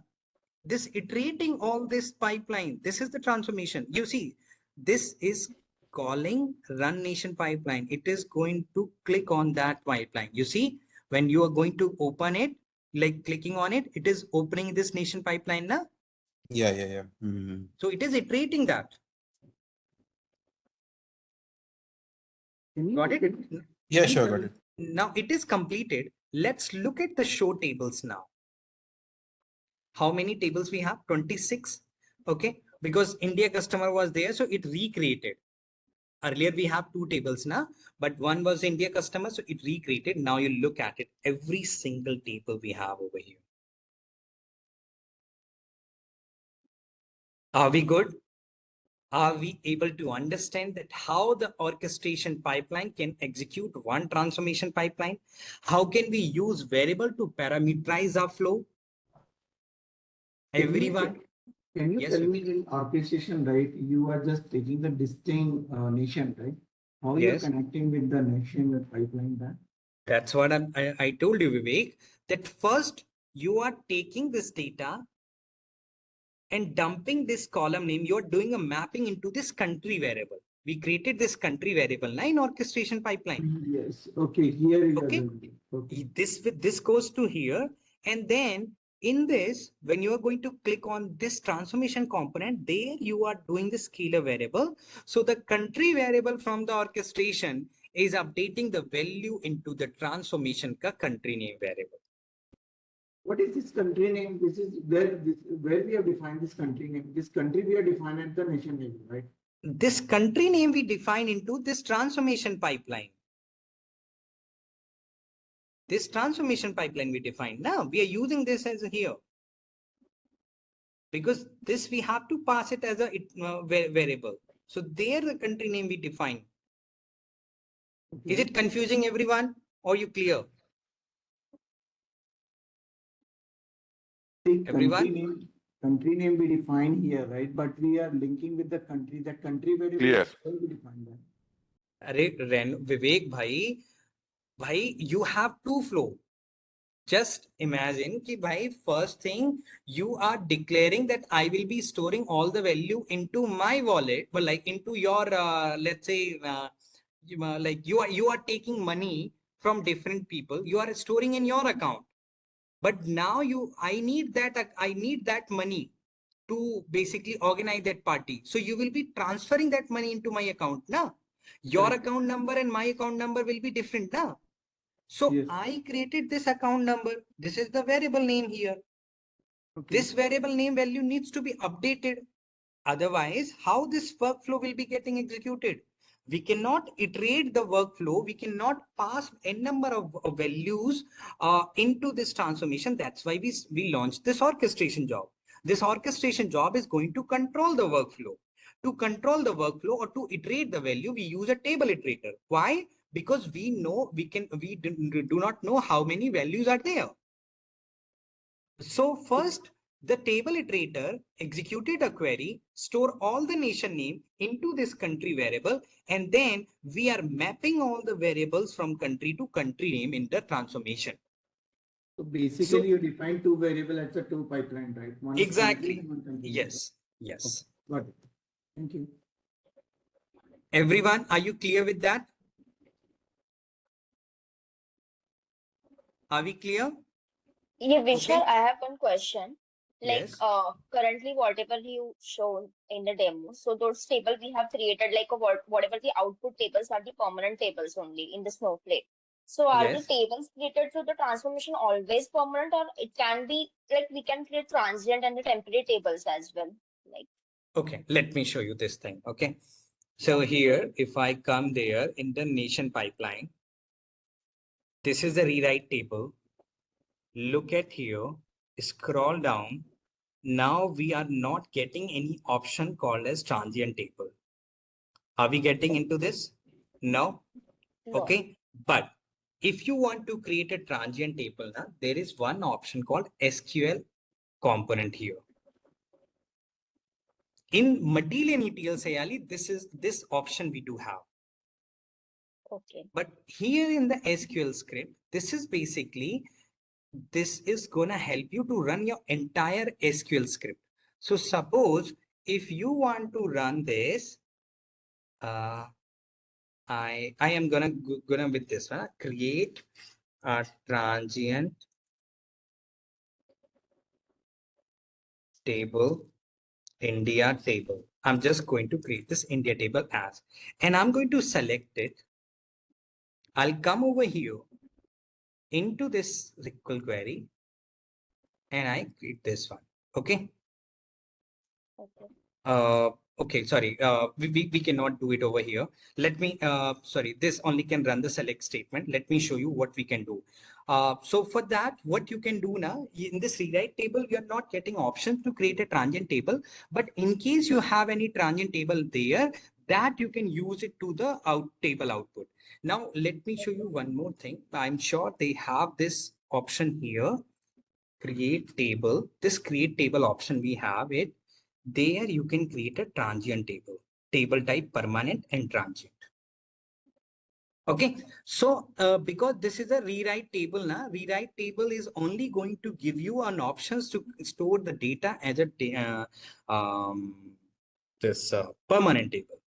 But if you want that I need to insert the data into the transient, then what you can do, you can create a table into this orchestration job, and rather than using a table rewrite table, you can use a table output. Got it? Yeah. Okay. So otherwise, you can even create a transient table here, and then you can store that as a table output. Okay. Got it? Vishal, if we again run this pipeline, then it won't create the tables again, right? Or No, it will create. It will create. Okay. It will recreate. This is a rewrite table. Every time you're going to run it, it will recreate. Now, what you can do, if that's a very good question, what if you do not want it to recreate the pipeline again?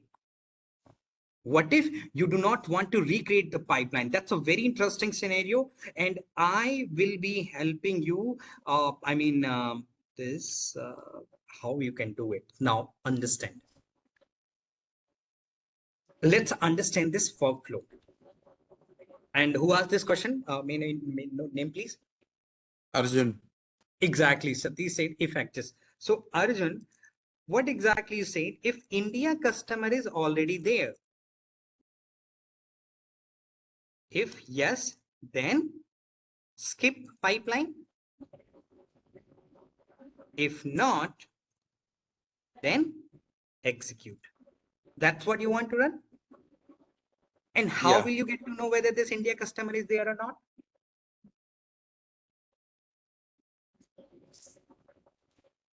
Information schema. Exactly.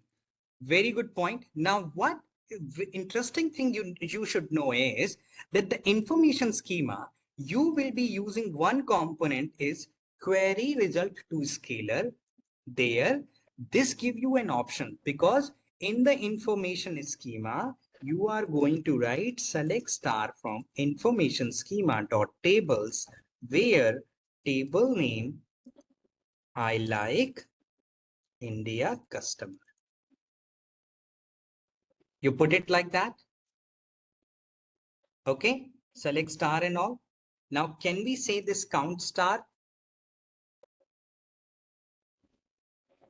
Can we say count star Satish and Arjun? If this is 1, we're going to store it as is as exist kind of a thing, as a flag. If this flag is 1, then it should skip. If it is flag is 0, it should run. Right, Arjun?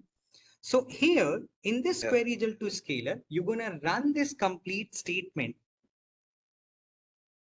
You're going to run this complete statement. Now, once you have it, this statement, for that you need to have another variable.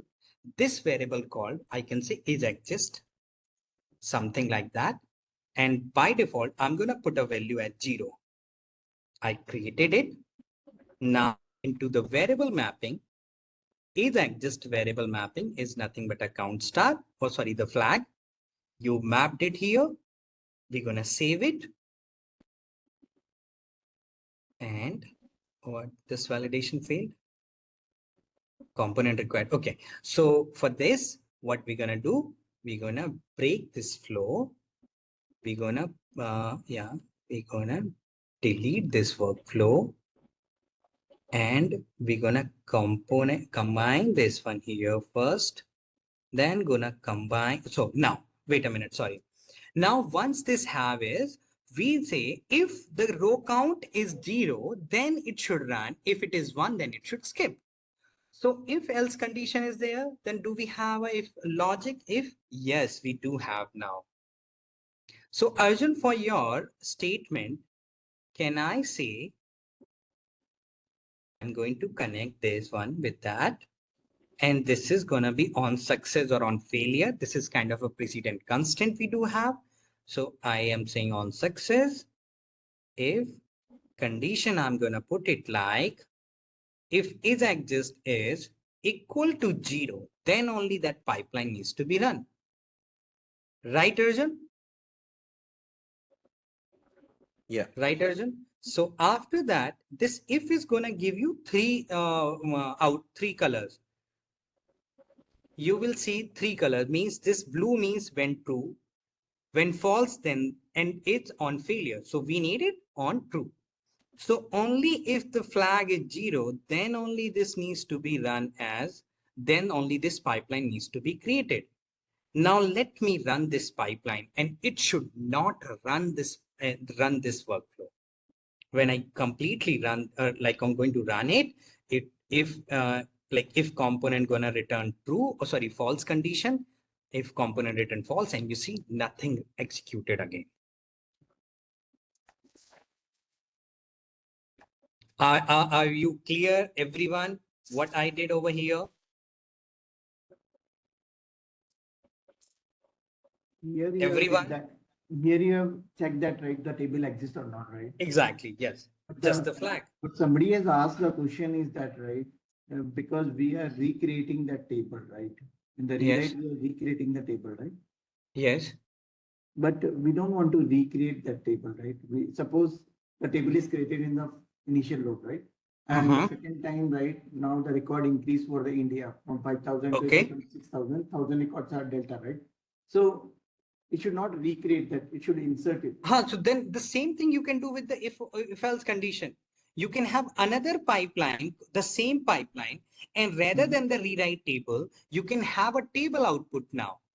Okay. You can have a table output. So I tell you, I mean, I'm sure that you're going to understand this way. I'm just going to show you high level. What I'm going to do is this nation pipeline, I'm going to copy. And this will be this copy nation. I'm going to rename as okay. So basically what will happen now? If this is 0, then this pipeline, this needs to be created. If it is 1, then what will happen? Then it should run. Okay, obviously we will be having an iterator Vivek here, but in this, what you're going to do, this copy nation pipeline, and in this copy nation pipeline, in place of this rewrite table, what you will be doing? Table output. Exactly, the table output. You will be using a table output. And that's how you can control the entire flow, that this needs to be like that.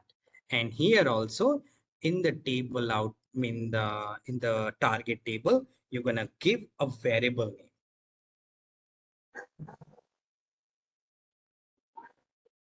Country name underscore customer. But these things can be more typical when you have a different table structure. And for that, obviously, this session is not enough to tell you that will be another interesting scenario. What if we do have a different columns? So there you can fix all this column mapping and all that. Okay. And once it is done, you can set it up. But overall, high level, this will be your pipeline structure. In case if you want that, okay, if the table is not there, then it should run. If table is already there, then it should run this pipeline. Are we clear? Like, you clear with the workflow? Clear with the design? Tuhin, Mitul, Aditya.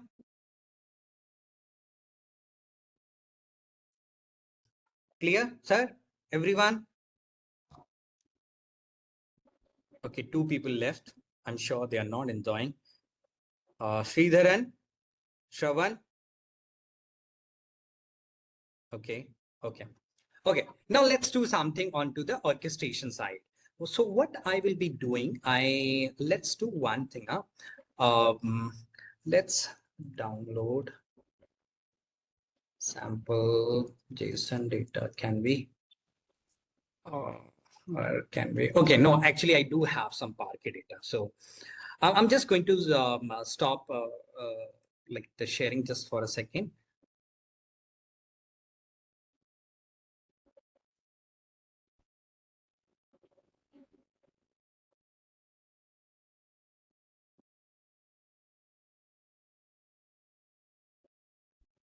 So what I'm doing is I'm going to create one S3 bucket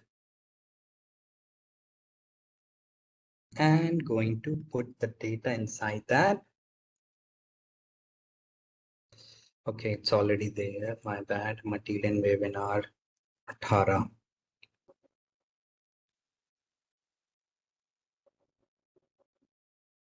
Actually, this part I can at least share. So what I did is I just created one S3 bucket. Okay, I went into my RDS, this S3 account. So I created a Matillion webinar. Inside that, I'm going to create 2 folders. One is the structured data. There I will be putting CSVs and all. And second, I'm going to put a semi-structured data. Okay, so in the structured data, I will be uploading some CSV and all. In the semi-structured data, I will be uploading maybe JSON or Parquet. Why I'm going to JSON and Parquet is so that at least I can show you how you can flatten the data with the help of Matillion. Okay. So I'm just like I have to stop it now. Actually, otherwise there are so many things is open on my screen. You can blackmail me even after this. Yeah, why Vishal, now you need to teach me entire Matillion. Otherwise, I'm gonna just kidding. Okay, so we do have the details and this one. I do have some sample files. Okay, sample data. And there I have some Parquet data where it goes. Yes.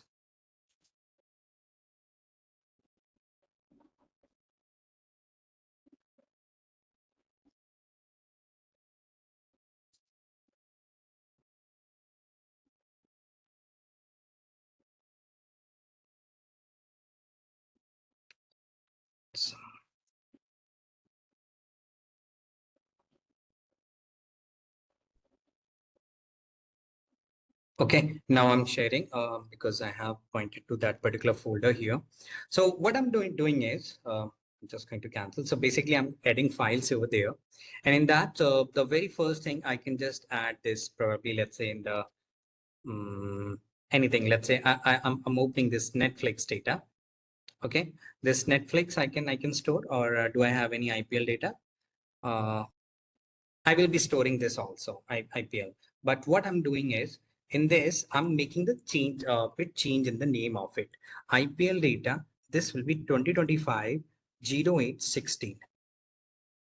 And this is CSV. So this is one thing I'm going to put it. And one file, I'm going to put it as... Let me take this only because I don't want it to create 2 exercises. We have limited time. This is this gonna be like help you with the advanced exercise one, so you will get to know about it. I stored this IPL data just into my structure file, and then we do have a semi-structured data. Inside that semi-structured data, I'm going to have one more file called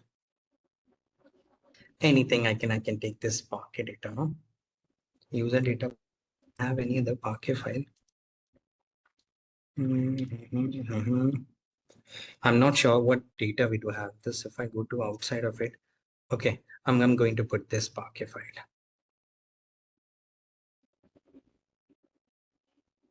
Sounds good till this point. Are you guys good?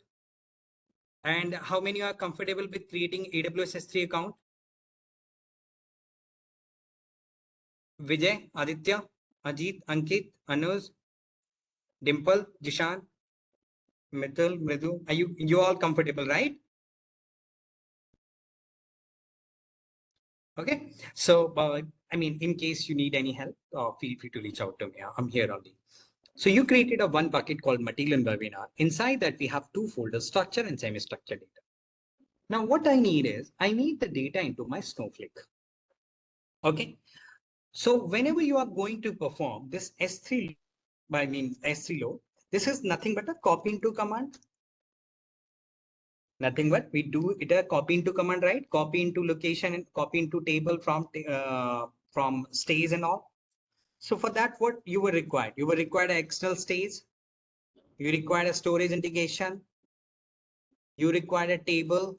You require a file format, right? This is what we use. Right? Okay, so what I'm going to do is, I'm not going to create a file format. We're going to create it at the runtime because it's just a one-time load or just creating a one exercises. But I'm not even going to create a storage integration. We have another option. Vivek, what is the another options to load the data without having a storage integration? From UI, we can do that, right? No. From AWS, how can you load from the UI? Without creating storage integration. Sushil?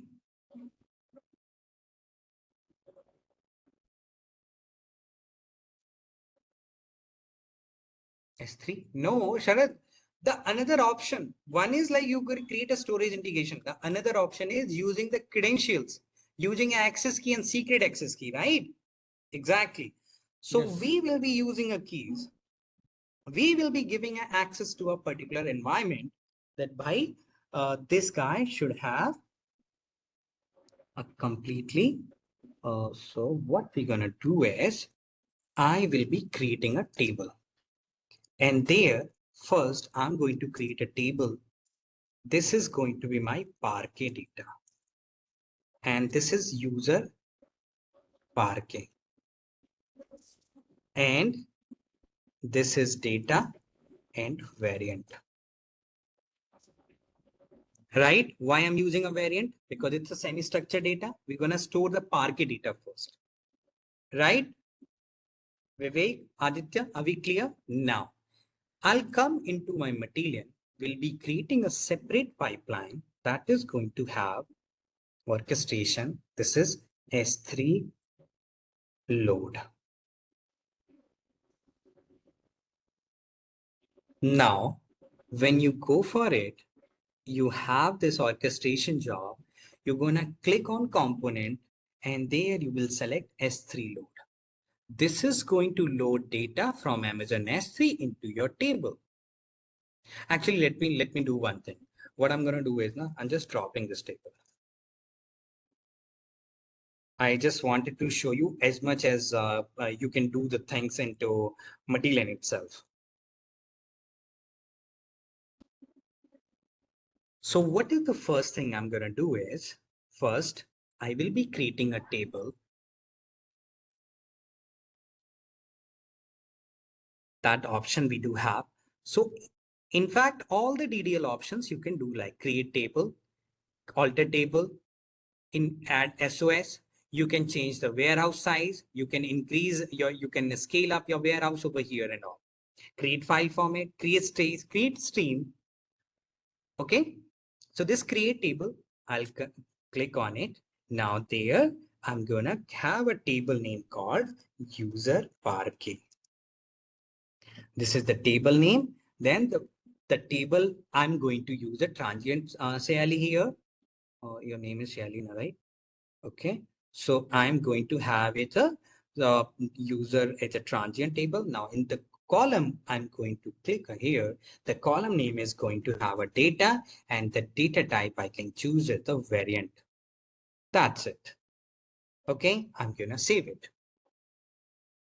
This is fine. Now in this S3 load, if I come here, the authentication option I'm getting credentials as storage authentication. I will be choosing a credentials here. Okay. Now, the next we do have is S3 object prefix, enter a container path. So here, if I want semi-structured data, and if I click on it, this is copy S3 URL. I copy it and paste it here. I need to remove this S3 and all. Let's see what happened. I'm going to save it, but it will fail. It will show an error. It's trying to validate, but there is 4 errors. What are the 4 errors? That first, we select the target table. To have a target table here in the list, first we need to run this command, run this component. Okay, so you can, in the orchestration, we can also run particular component without running the complete pipeline. You can only run that particular component. So this run only component table got created. Now here in this S3 load, when you will be coming here into the target table, you will be selecting user Parquet is there.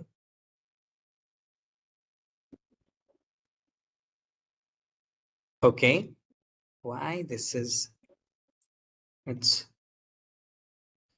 is where, oh my god, this one is user Parquet is there. Then you selected it. Now into the load column, we have only one column. This is data that needs to be loaded. You save it. Now the file format is Parquet. So you're gonna select it. This is Parquet one. And then you're all set. This validation is successful. Now I only want to run this S3, but it will fail. It will fail that this object cannot be accessible. Oh, my bad. My bad. No. Actually, let me show you one more thing. This, oh, wait. Yes. It is failing now. Yeah. Thankfully, yes. So this is actually failing because access denied. This is failing because access denied. I thought I have already saved my access keys and all. So what you have to do here, you need to come to your project outside, click on this mode 3 dots, and click on the cloud credentials. Here you have to save the keys. There you can say the AWS, the access key and secret access key. Where from I'll get it? From by Roles. going IAM, right, Aditya? You will come under the user. There I am going, not using my account level credentials because I need to set a limited permissions. This username is, let's say I'm setting as a Vivek. Create on next. I wanted to attach policies. Those policies I wanted to give a S3 full access, SNS full access, SQS access I wanted to give him, and RDS, Amazon RDS full access. Like these are a couple of access I'm giving to this particular user, so that in Matillion I should not get any problem that you don't have a permission for that. I created this user. When this Vivek user is created, you're going to click on view user. There you will come under the security credentials and scroll down. You will click on create access key.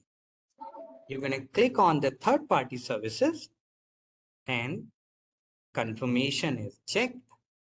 Click on next. No tag value, just click on create access key. You're going to copy these access key and secret access key for this Matillion. Okay, this is secret access key.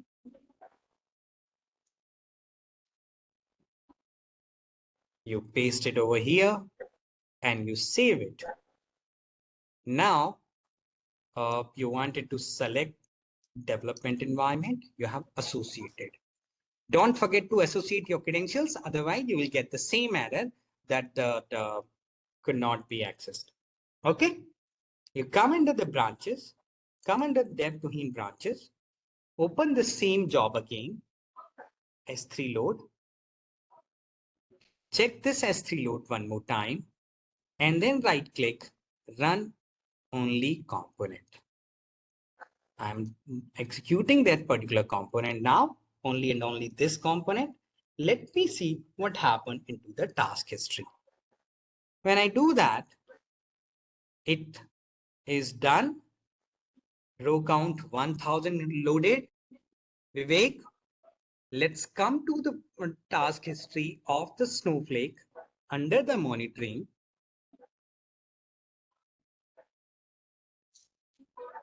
This copy into command.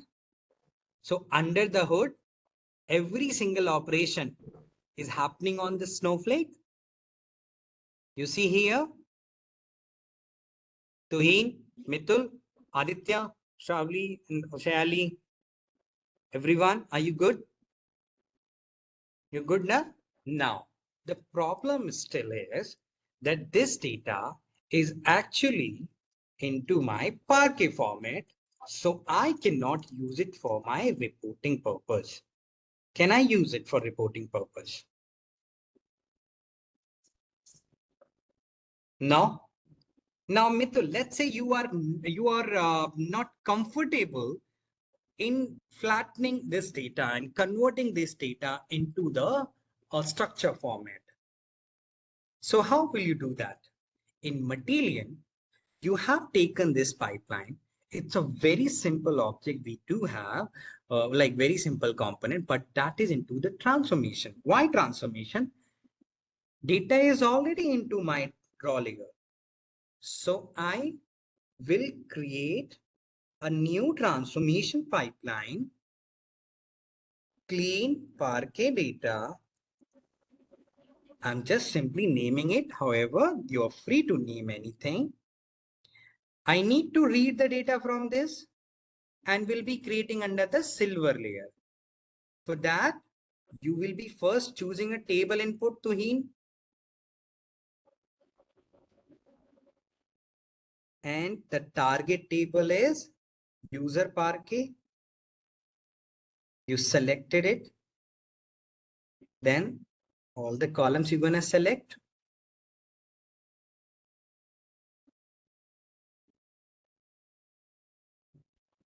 Fine. Everyone, you're fine now? Now we need to flatten it. And Matillion provide one component called, let's say, if I show you for the semi-structure, one is the construct variant, which is going to be opposite of it. And then we do have, see, you see the cortex and all the functions are there. So you can explore it. And I'm here if you need any help. Extract nested data. You're going to click on it. This is going to extract the data by itself. Going to figure out the keys and the value by itself. Click on it. Okay, now what are the columns you need? This is the data, so you will be clicking on autofill.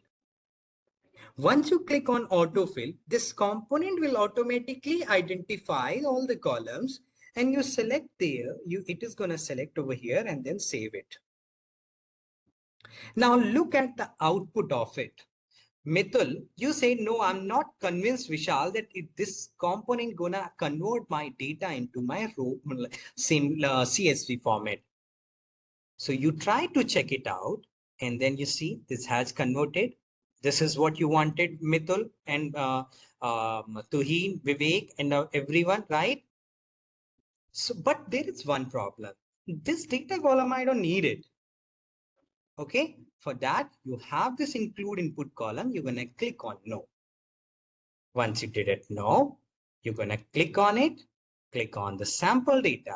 And now you're going to get everything, whatever we get in normal standard format. But there is one problem. If you see the metadata into the registration DTM, the type is semi-structured. So Mithul, you still cannot use this data for your reporting purpose. What if you just wanted to apply a filter based on the registration date? You cannot use it, right? Exactly. So there we do have a column cast, means the convert type here, and this convert, you can select it. In fact, this convert type, you can use it with the help of calculator also. So you're gonna select which column you want to convert, the semi-registration DTM, what is the varchar, and this is my output. I'm gonna save it. Now you will simply click on the sample. Those should not be, the double quote should not be coming here. Aditya, if you want to handle the null values, you can use the calculator component. There you see what was the column name? Registration. This is text. And now I want to store this into my table, rewrite table. I'm going to use it. Okay. Because we're creating it for the very first time. Otherwise, you can have a clean table and that existing table you can use. I hope you understood. So you should not ask that why you are creating or why you are using rewrite table all the time. Okay. And this is user data. But I wanted to create into the silver layer, because this is one level of cleansing now. Now here you can have some aggregate, some audit column also. You can add it. This, but one thing, I am not going to create this transformation job separately after this. So I want a complete workflow. And for that complete workflow, you want, your table should be created, but it should create only if not exist. That is one thing. Then the data is getting loaded into the staging environment. After that, you want to run this clean Parquet transformation, and it should run once you have data in your stage file. But now one more thing, Vivek.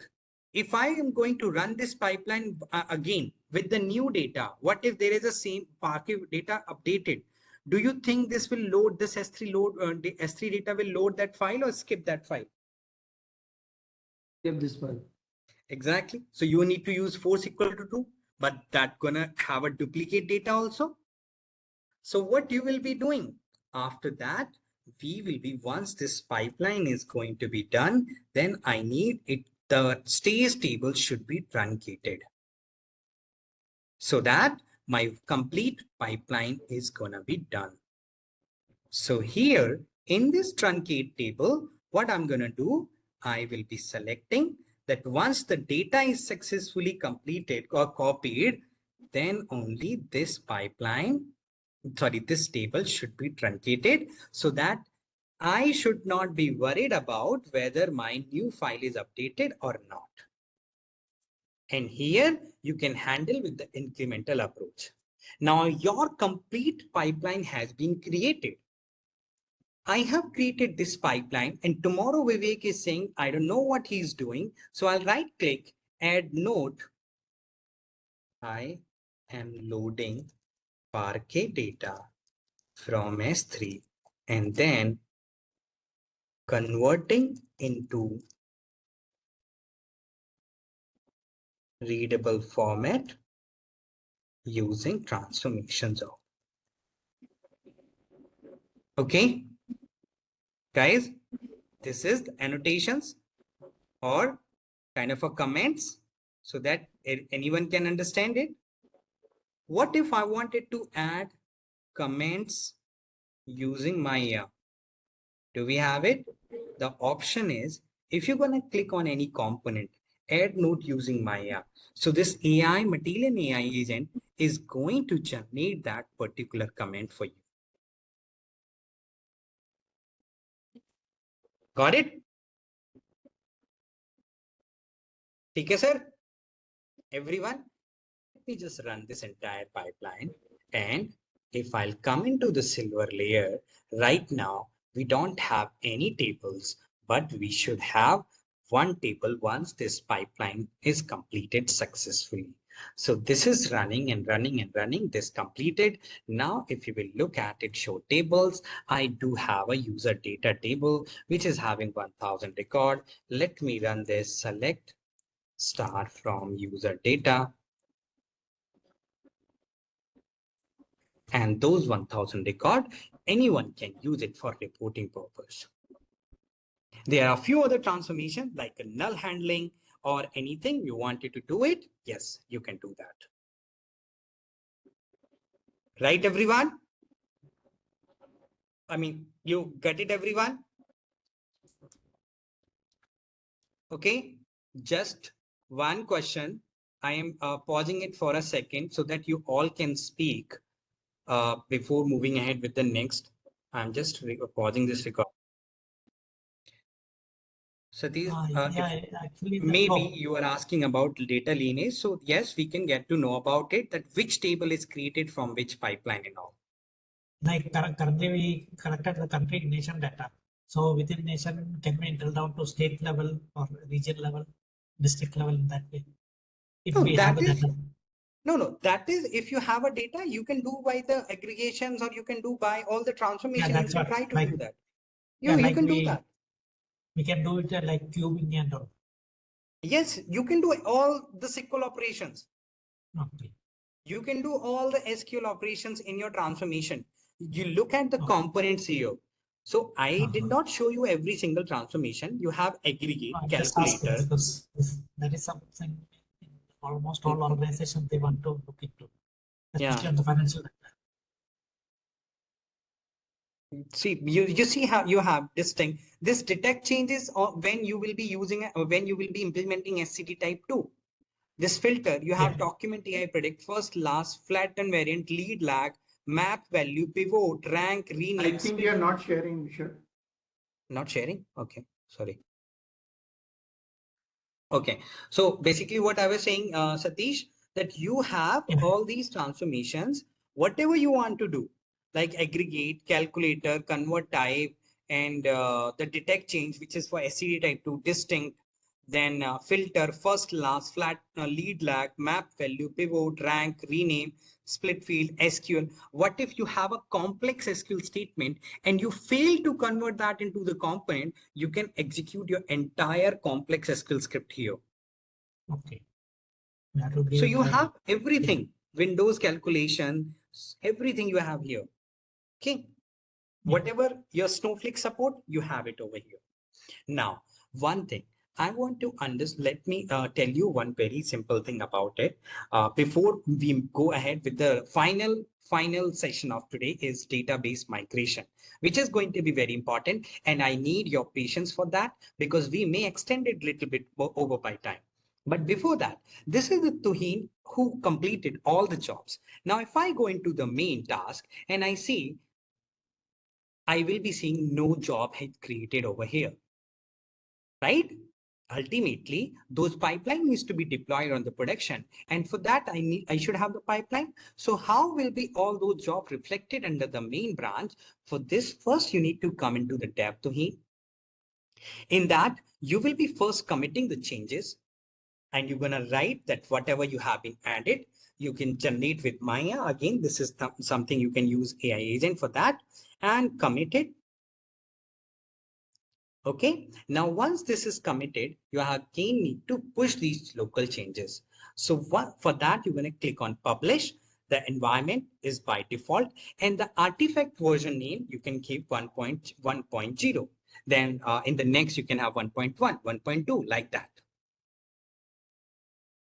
Okay, so here I can have it all this. Now you see there is nothing, no bell icon with the red and all. So you will come to there, like you will come into the Matillion webinar, like go to the project basically, click on the main branch now. And here in the main branch, you will be looking at the merge from the branch. So from which branch you want to merge? Tap to him into where in the main branch. Latest commit you need to pick and click on the merge. When you will be clicking on the merge, once it is completed, you see all the pipeline is over here. This git push pull commit you see over here.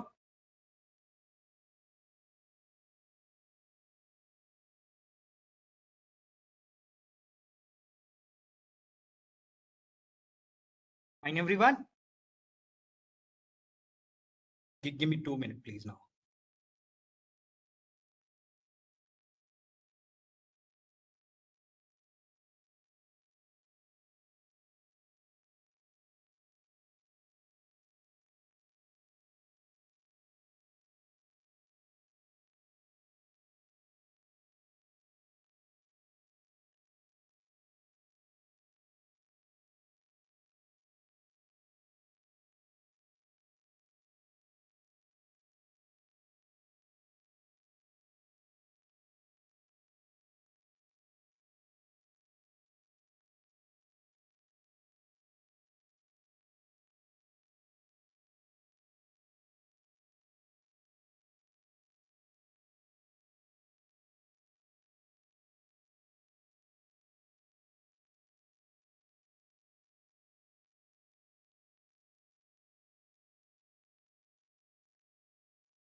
Okay, I'm back, everyone.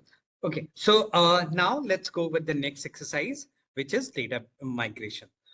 For that, what I'm going to do is I have an SQL server, but I'm not going to use the on-premises one. I guess we are recording this. Yes, everyone, I'm not using the on-premises SQL server. Why? Because there will be some networking challenges, some firewall issues, which is not going to be in your case because you must be having a dedicated networking guy who's going to help you to resolve your firewall and all. I'm sure you know what I'm talking about, right? Anuj, Mahmood, and all. Mitul, I'm okay. Endo, Naveen, and all, right?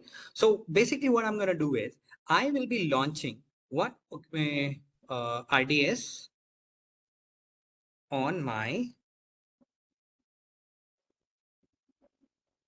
I'm going to launch RDS server, okay, and that is going to be an SQL server. We're going to utilize that RDS to connect with our local, and then we will be migrating everything from here.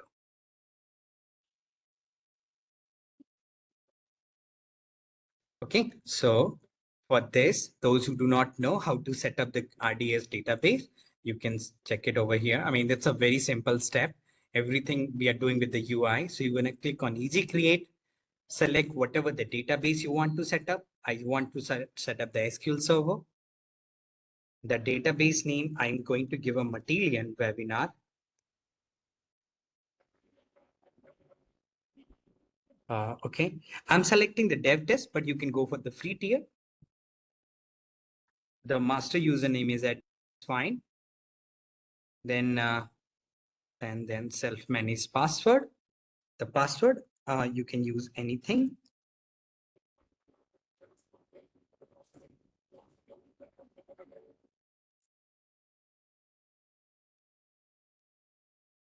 Okay, once it is done. Now there are a few things which we will be able to change only once it is created. So you're going to click on create database.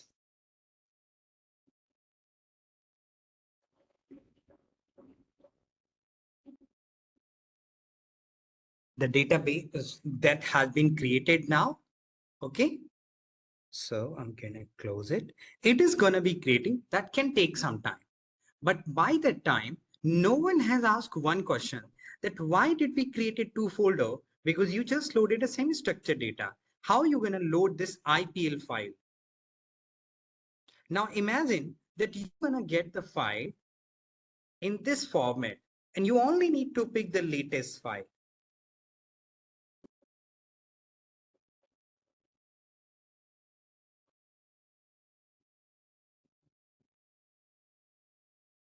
How we going to pick it? Anyone?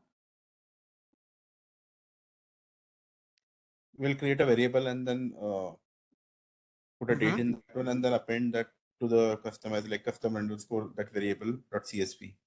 Yes, so you're gonna give a pattern basically. In the copy into command, we have a option called pattern. But before that pattern, you're gonna call it as a variable. But that variable needs to be updated this data every single day, right? Because today is 16/8/2025, so we need a variable. In simple word, can I simply write select replace current date with the space like that? It's going to give me the same value 2025-08-16, everyone, right? This is what I do have in my IPL data. Yes or no?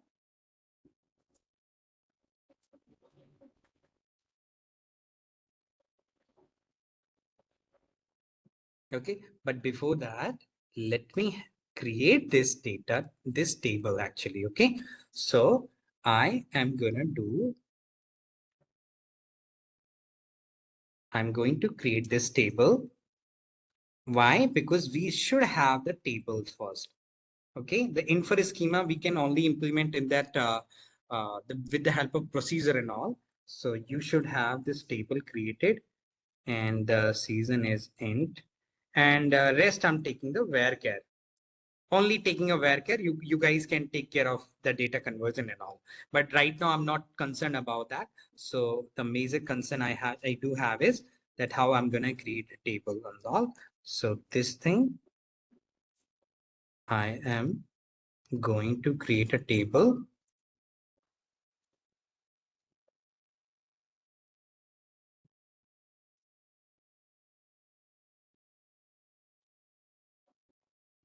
Okay, and I'll run it on Snowflake.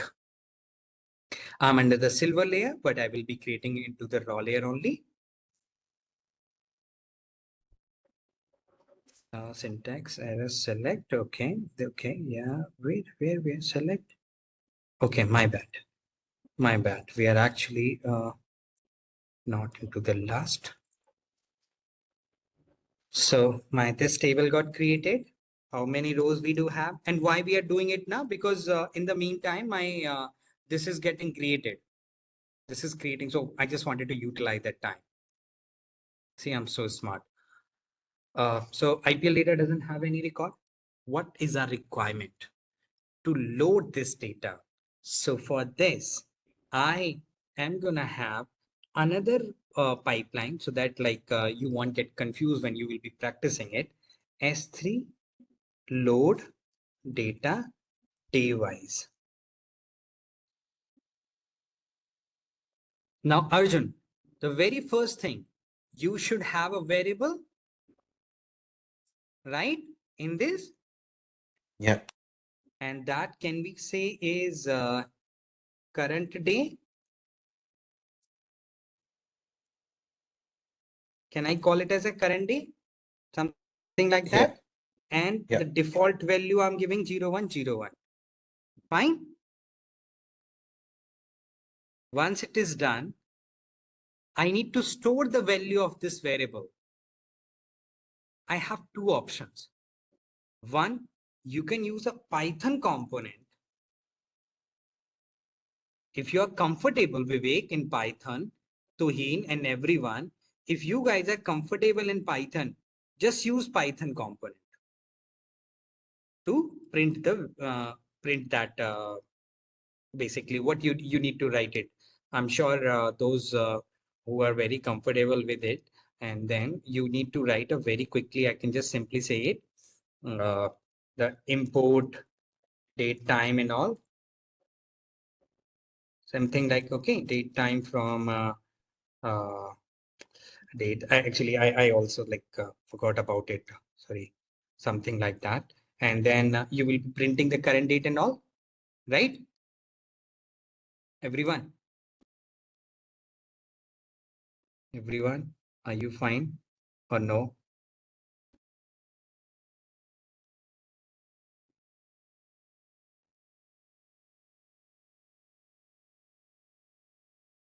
Just 1 second.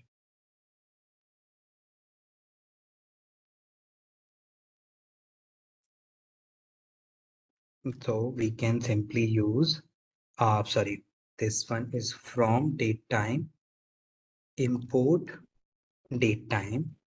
And here you can simply read today is going to be your date time dot now, or today basically, sorry, now is for the current time. And then this will be nothing but a print today. And this will be, sorry, and there will be like,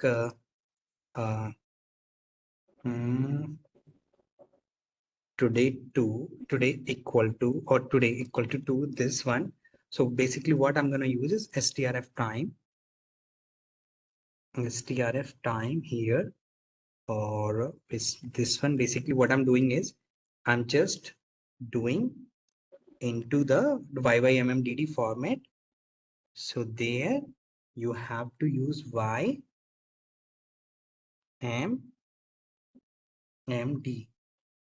Let's see that. Now you're gonna print today too. This is the Python script you can run. And let's see, if I just run only component, then I can check it whether it is working or not. If it is working, then what value it is going to return. We wanted to print the data now. We are running the print command, so it will generate an output 2025-08-60. I can utilize that, but we have already seen how we can update the value from a query result to scalar. But how we gonna update the value, update the variable value from a Python? And for this, updating a variable like this, for that you need to run a command context.update variable.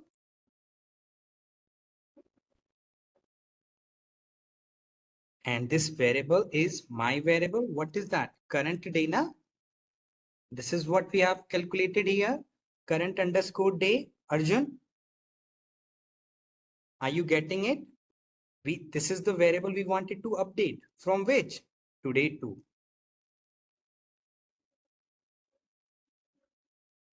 And that I wanted to print current day also. Let's see that whether this value has been updated or not. So I just run this Python component to show you whether the value has been updated or not. This is showing today too. That means the string has been updated, not the value. So what mistake I made here is I given into the single quote. So ideally, I don't need to give this output into the single quote. I just need to pass into that. So once this is done, let me run it to verify the output one more time. Now it should have 2025-08-16 only. Oh my God, it is creating so much time, huh?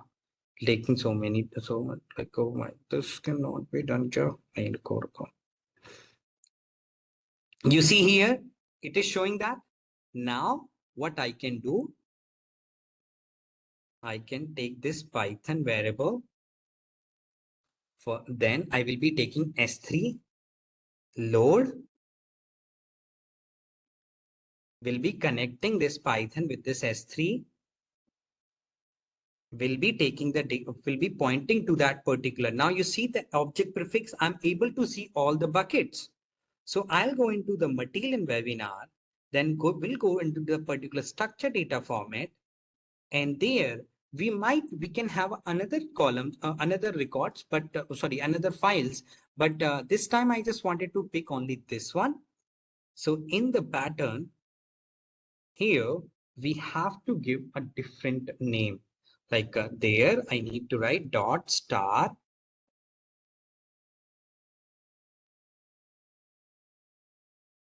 dot variable.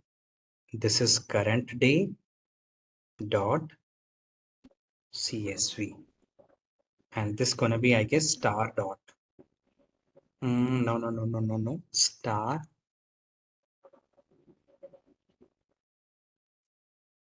current day dot CSV.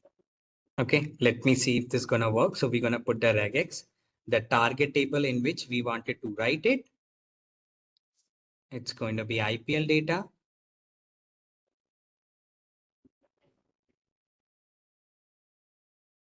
If the load columns, you're going to pick all the columns. Click on save. Now, next thing, you will be setting a file format. The skip header equal to 1. Record delimiter and field delimiter will be default. And then one more thing, field option enclosed by double quotes. And that's it. Now, let me run this entire pipeline and see what happened. There can be one problem which I'm scared of, that maybe during this regex pattern, this pipeline can throw an error. Let's see that if this is gonna be run or not. Okay, this failed because numeric value is not recognized, line number 2 and all. Okay, no. This line 2, numeric value, what was the line 2? Okay, my bad. Actually, no, wait. City, date, season. What is that numeric value? Date. See, actually, this is the file format error. No? It's a file structure, row 1, column ID 1.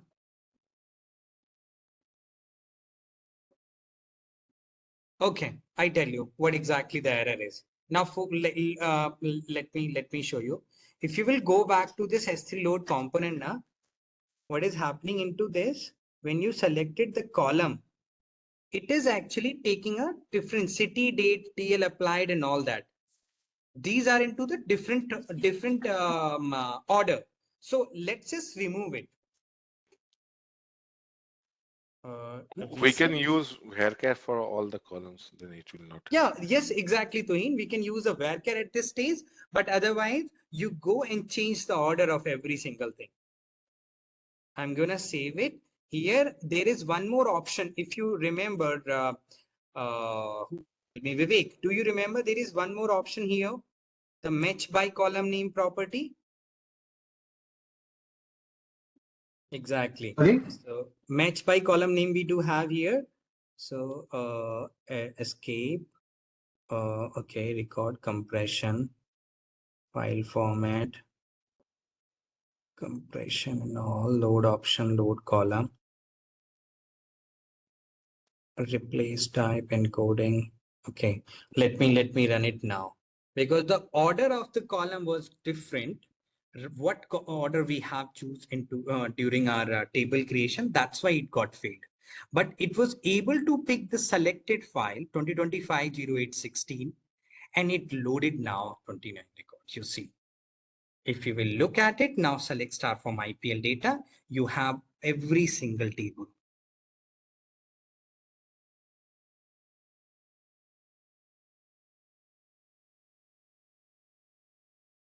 Okay, everyone, are we good till this point? Are we good till this point? All of you?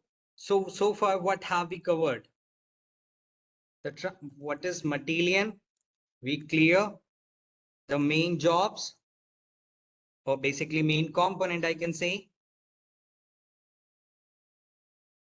Are we clear with the architecture also, how it works? How you gonna clean the data with the transformation job, even the semi-structured data?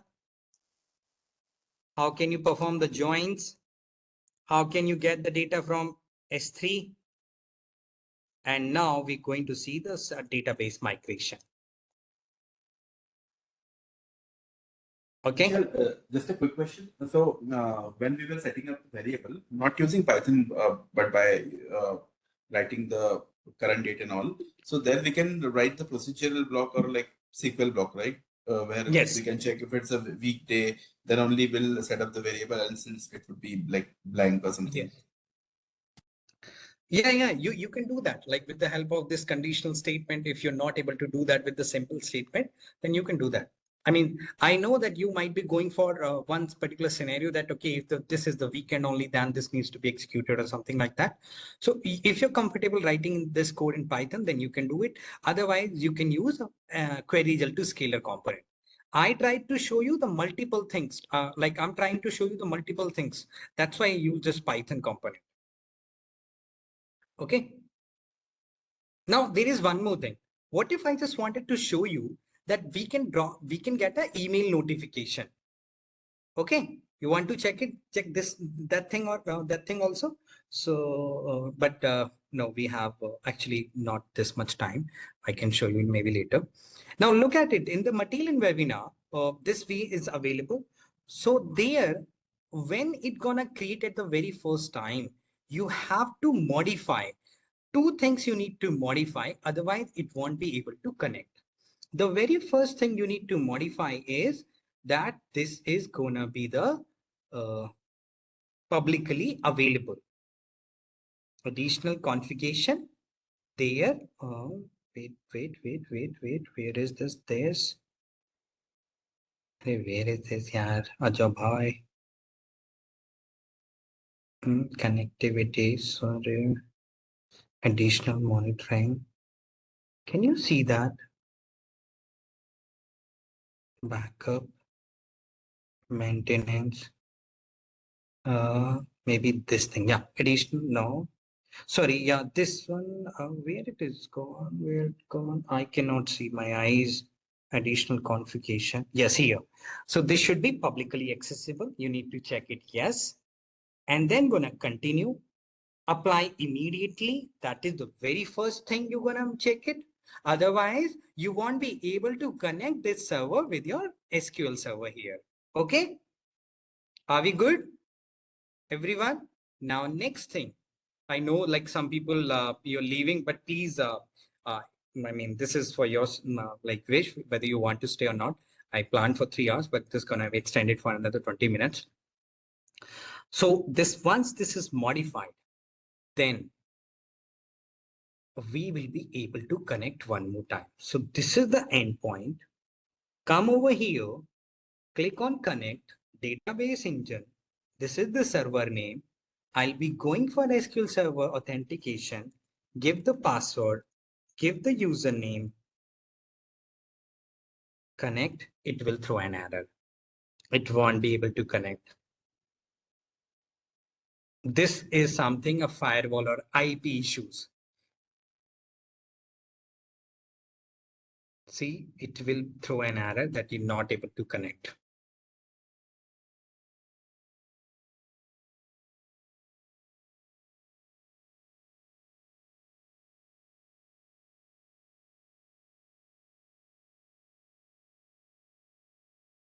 Get it?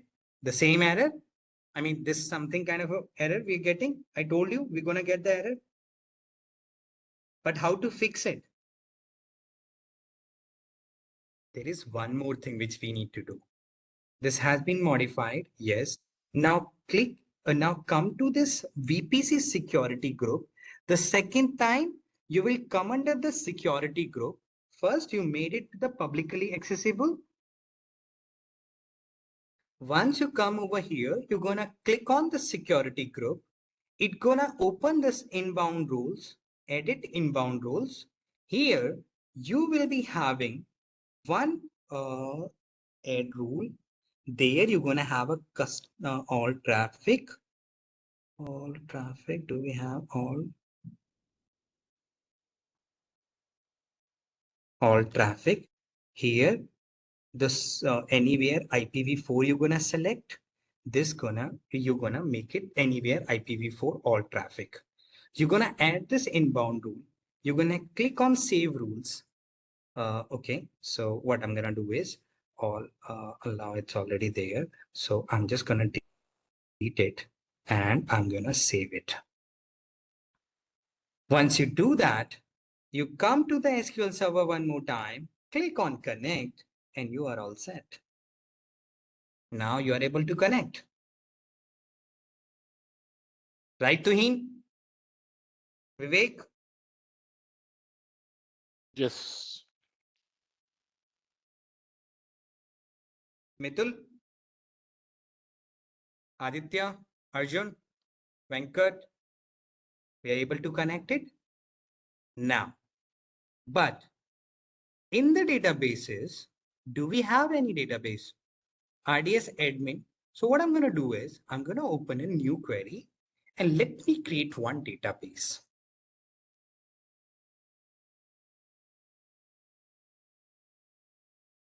This is create database, that is migration, execute, use migration. Okay. Create table customer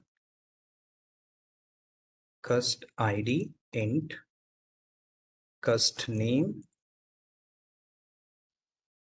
Just 1 second, 1 second, because we have a limited time. Help me with create customer table script with 20 insert statement. This one gonna give me this one. Okay, so I can copy it.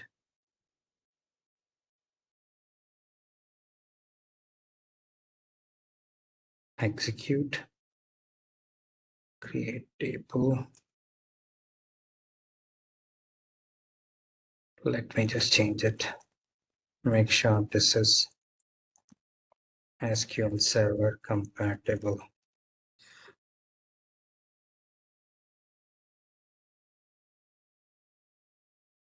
Okay, I'm gonna take this one.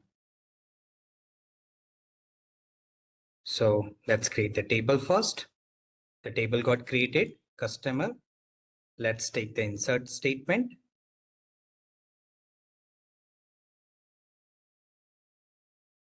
Fine, we don't have time now. So let's utilize this. Come over here.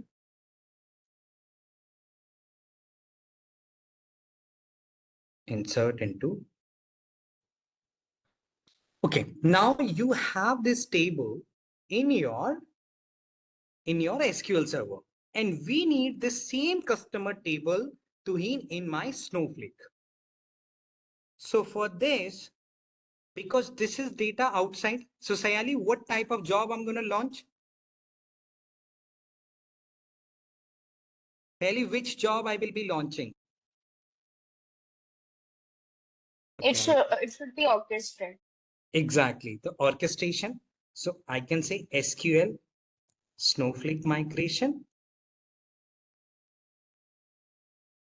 I'm going to say done. Now in this,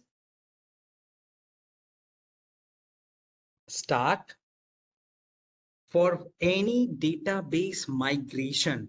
Whenever we are going to take data from any database, we have a component called database query. This gonna allow you to connect with any RDBMS, not any means, like most of the common RDBMS, and if not, then you can create your own connectors. You can create, you can install the driver. So in this, we have SQL Server, Snowflake, Postgre, Oracle, SQL Server, MariaDB, IBM DB2, Redshift. We don't have MySQL, but you can use MariaDB for that. This is the limitation of the DPC. Okay. In the ETL, Matillion ETL, you were having so many options like Teradata and other IBM and whatnot. Means you were having a couple of other databases also. I'm going to choose Microsoft SQL Server. But I need to give a connection URL. For that, if you think that we able to use it or not, let me show you one thing. Matillion DPC documentation. I wanted to show you that one more thing. This database. Wait a minute. Database query. This one here. So here, and why I'm showing you this one is What if you wanted to get the data from any other? So these are the databases, right? But what if you're taking the data from DB2 and all? So how this connection string is going to be built? This is the link for it. There you can see that this is how you need to use the link and all.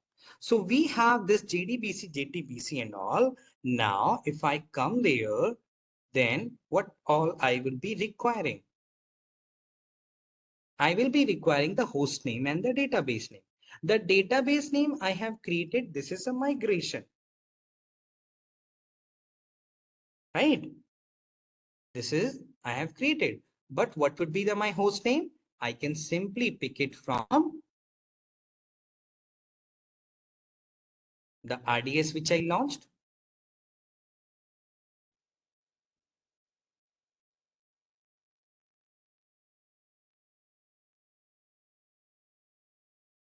This is my endpoint. This is your host name. You copied it, everything. Take it home, take it here. Now come to this Matillion job, pasted the connection URL. The username, you give it admin. The driver for the selected database type does not accept this URL. Wait a minute, am I making any mistake? SQL Server, Microsoft driver, JDBC. Now it should take it. Okay, maybe we can use this one then. Maybe we can use this one. We'll just check it. I think there should not be a problem with this, but that's fine if it is throwing an error.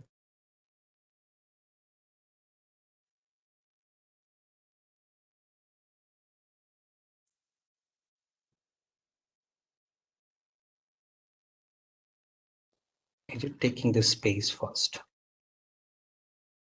Oh, okay. This is the space maybe. Sorry, yes. Because they were just space, because of that, it was throwing an error. Now you give an admin username and you need to give a password. This is how we used to connect with everything, the server name, username, and the password. But in this Matillion, every single password you have to store in the password connector. You have to store into your secret definition. You won't be able to type any password manually. Just like we have a vault and all, that you will be storing SQL Server password. You're going to give a name, value, the password name. That's it. And you add secret definition. You paste it here. Then go back to your project.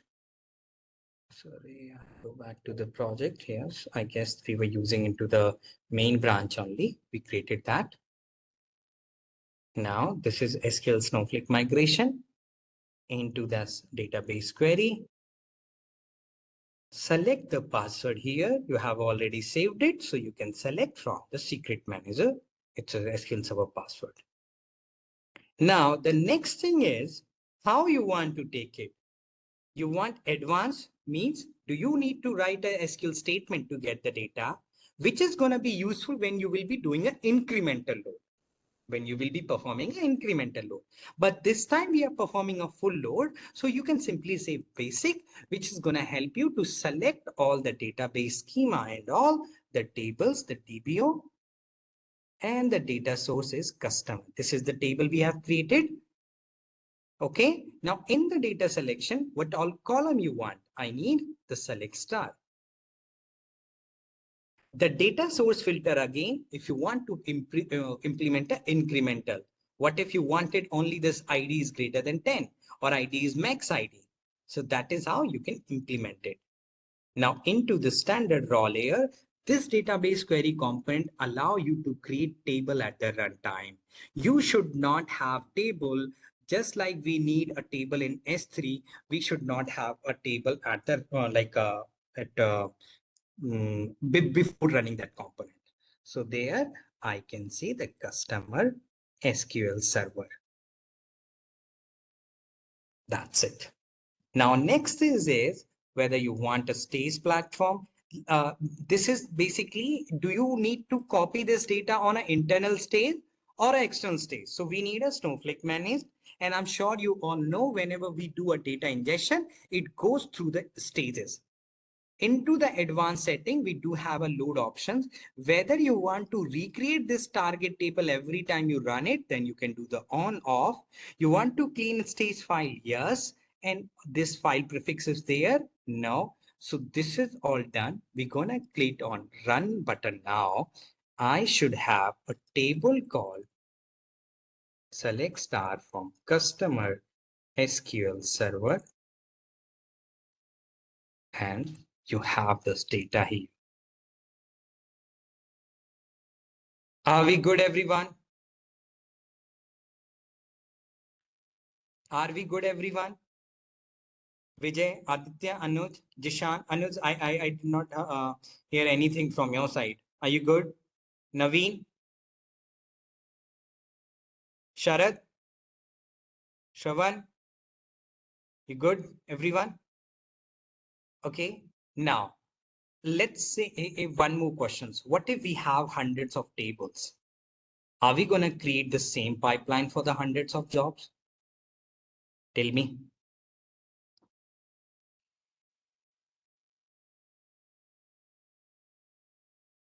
Are we going to create a hundreds of pipeline?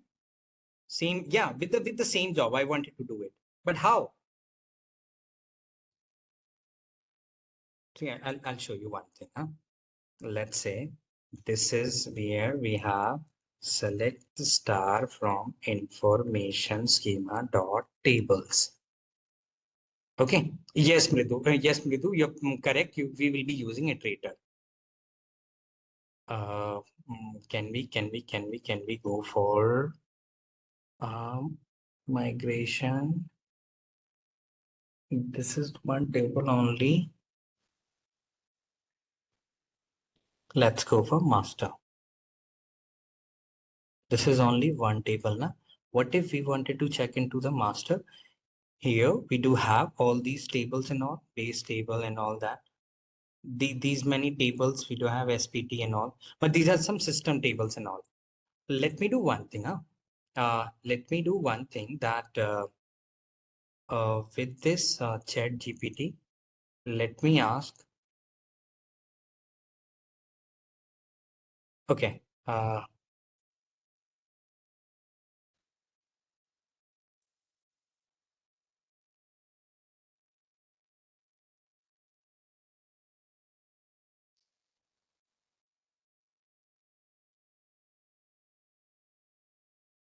SQL Server and insert statement to ingest 10 records in each table.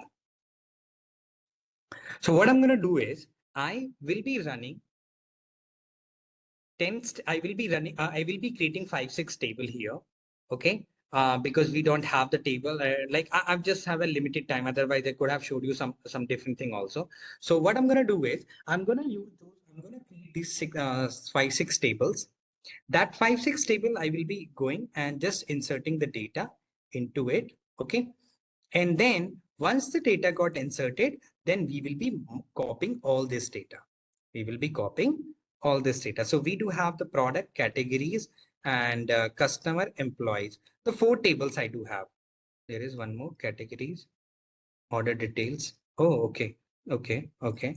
So we could, yes, copy and then execute.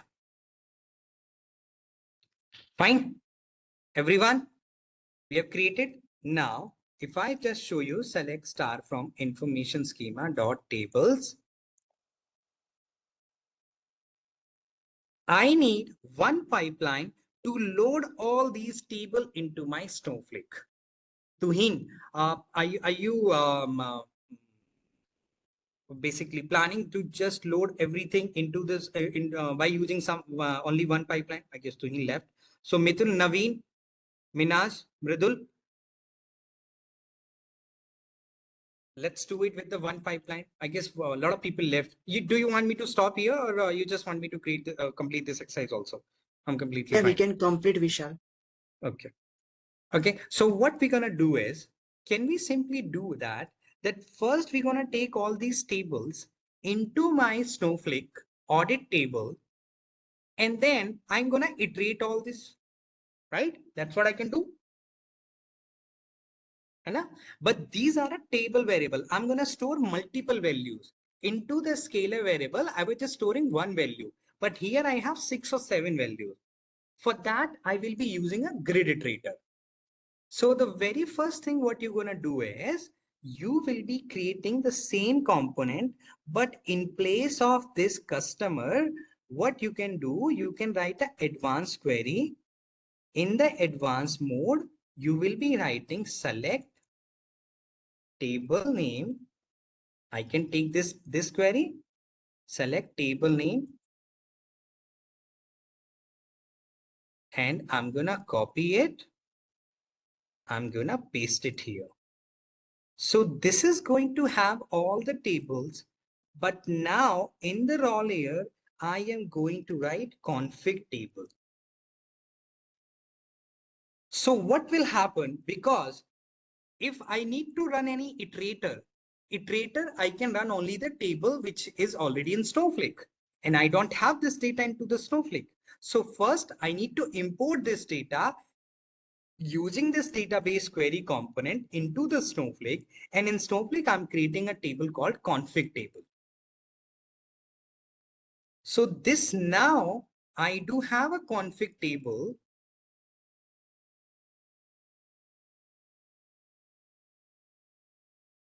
which is having all the table names,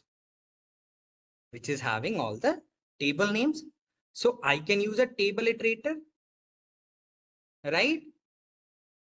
Table iterator, I can take it now, and then one by one is gonna give the values.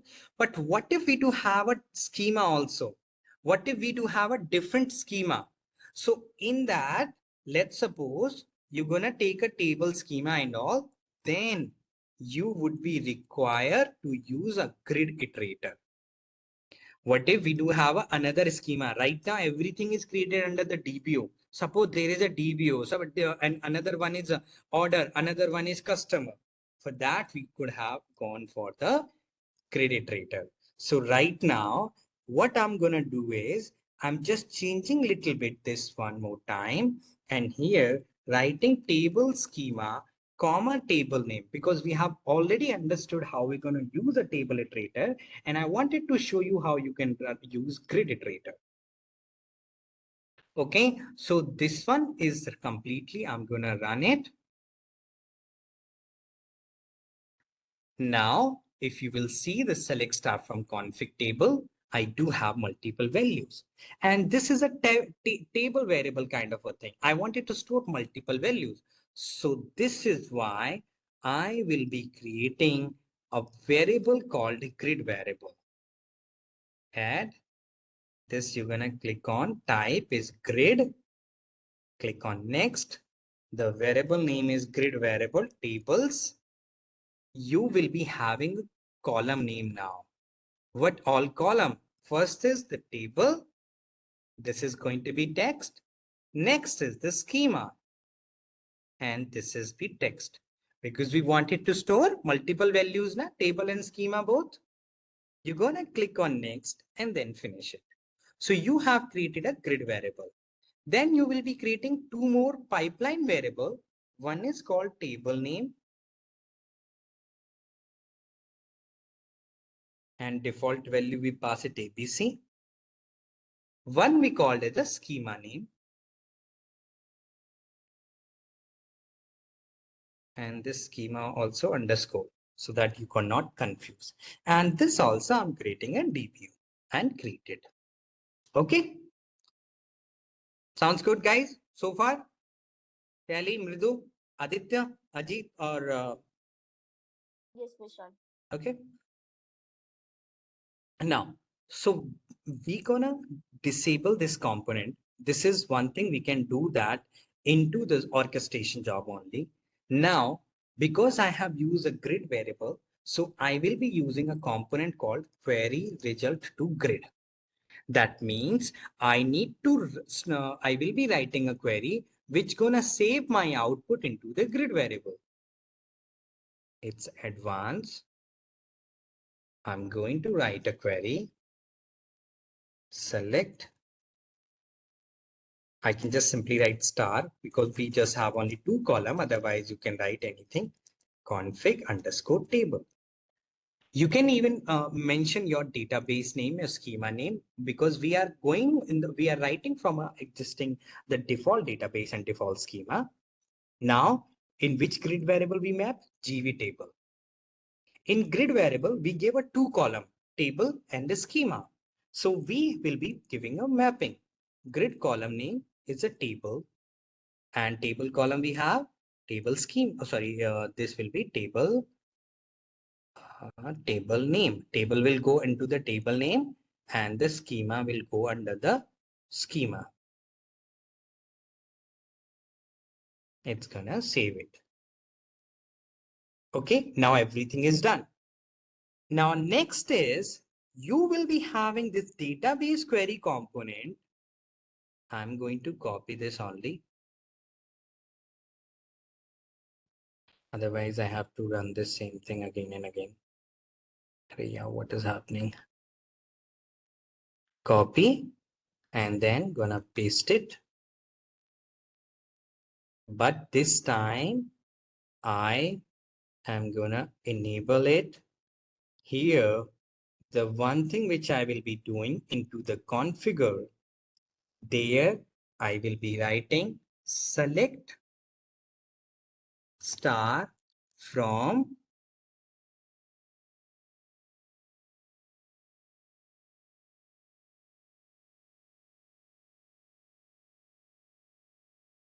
schema name dot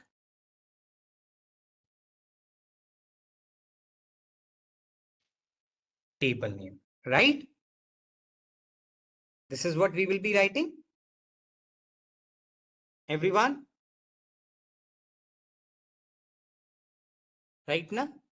So next in the destination also, the output name of the table will be nothing but the table name, right? But we have to iterate this, and to iterate it with the help of grid variable, I will be using a grid iterator. So I am going to combine this iterator with the database query, and then we'll be iterating with this. In the grid iterator, I know the grid variable is GV table, but we will be mapping with the variable grid column. We have a table which will be mapped with the table underscore name, because one by one, the value will go, and the schema, it will go under the schema name. When you save it, now just run this entire workflow. We're gonna run this entire workflow. And you will see it has a 5 iteration, 7 iteration. You see the 7 query result is grid successful, and there is a grid iterator, one copy 20 records, one 10 records, and you will be seeing all the record one by one will be copied here.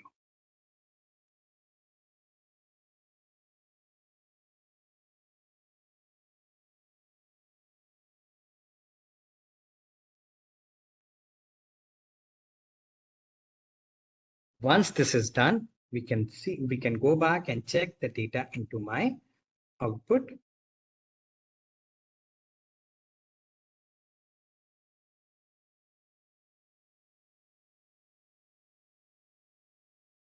Okay, this is done. Now look here and show tables.